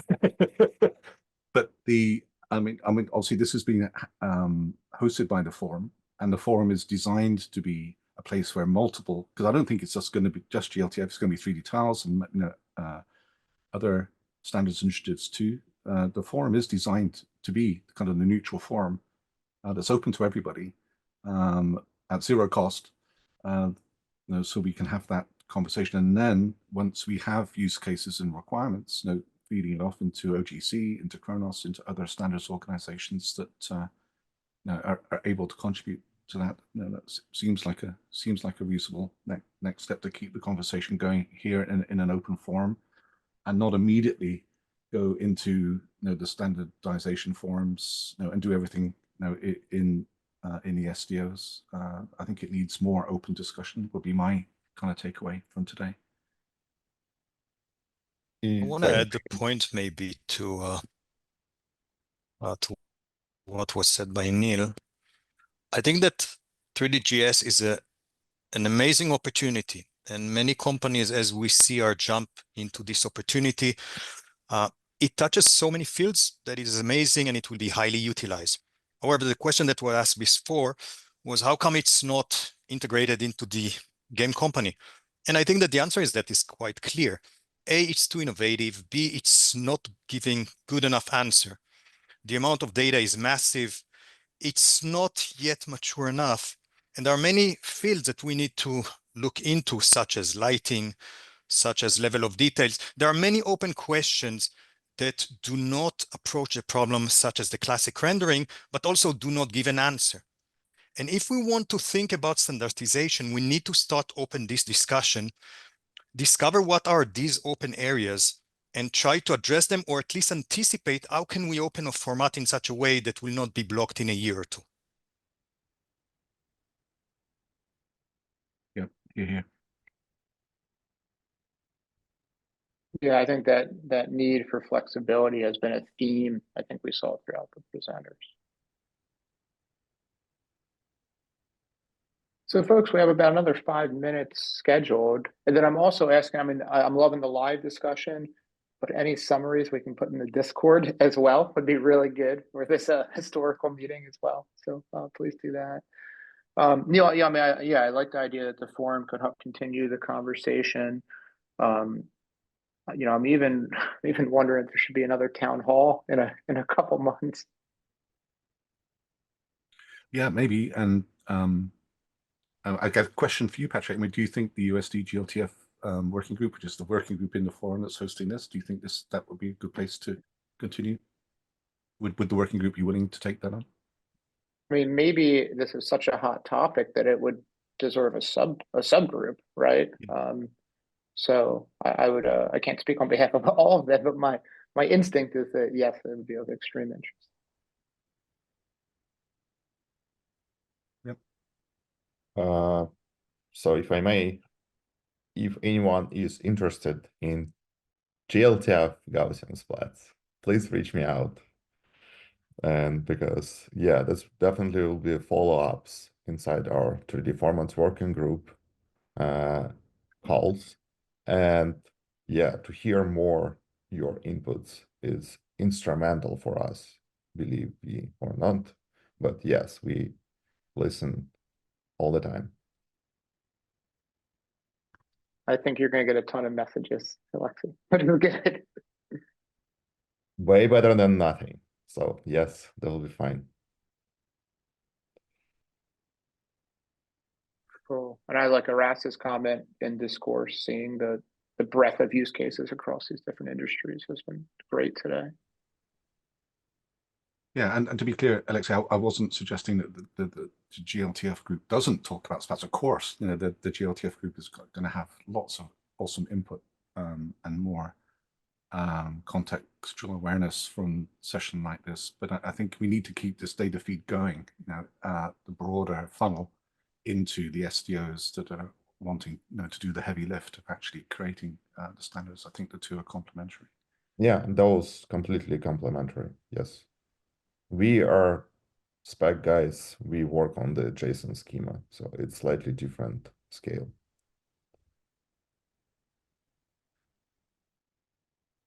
So far I'm hearing, you know, of course we follow up with everyone who attended and we share the slides, we share the video. We potentially do another town hall in 3 or 6 months. We potentially have a thread within the Metaverse Standards Forum that's super inclusive and welcoming.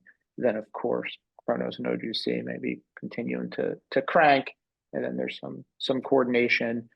Hearing very clearly that there's still a lot of innovation and a need for flexibility. Is that a fair summary?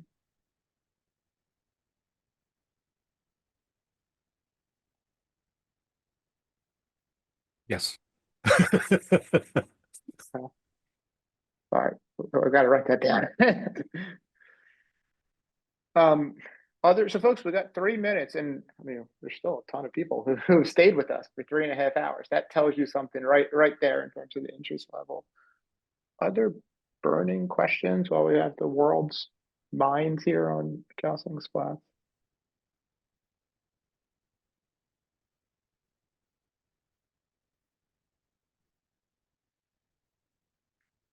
Okay, well then I say we do another round of applause for our presenters, for our organizers from the Metaverse Standards Forum with Lisi, Walsey, Jeff, Emily, Neil, Alexei. A ton of work went into this. This was super awesome, super inspiring. So thank you, everybody.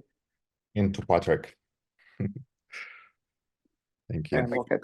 Thank you, Alexei. I mean, this was awesome. emceeing. Good job. Great. All right. Well, thanks everyone for joining us from around the world. Have a good one. See you next time, right? Bye now.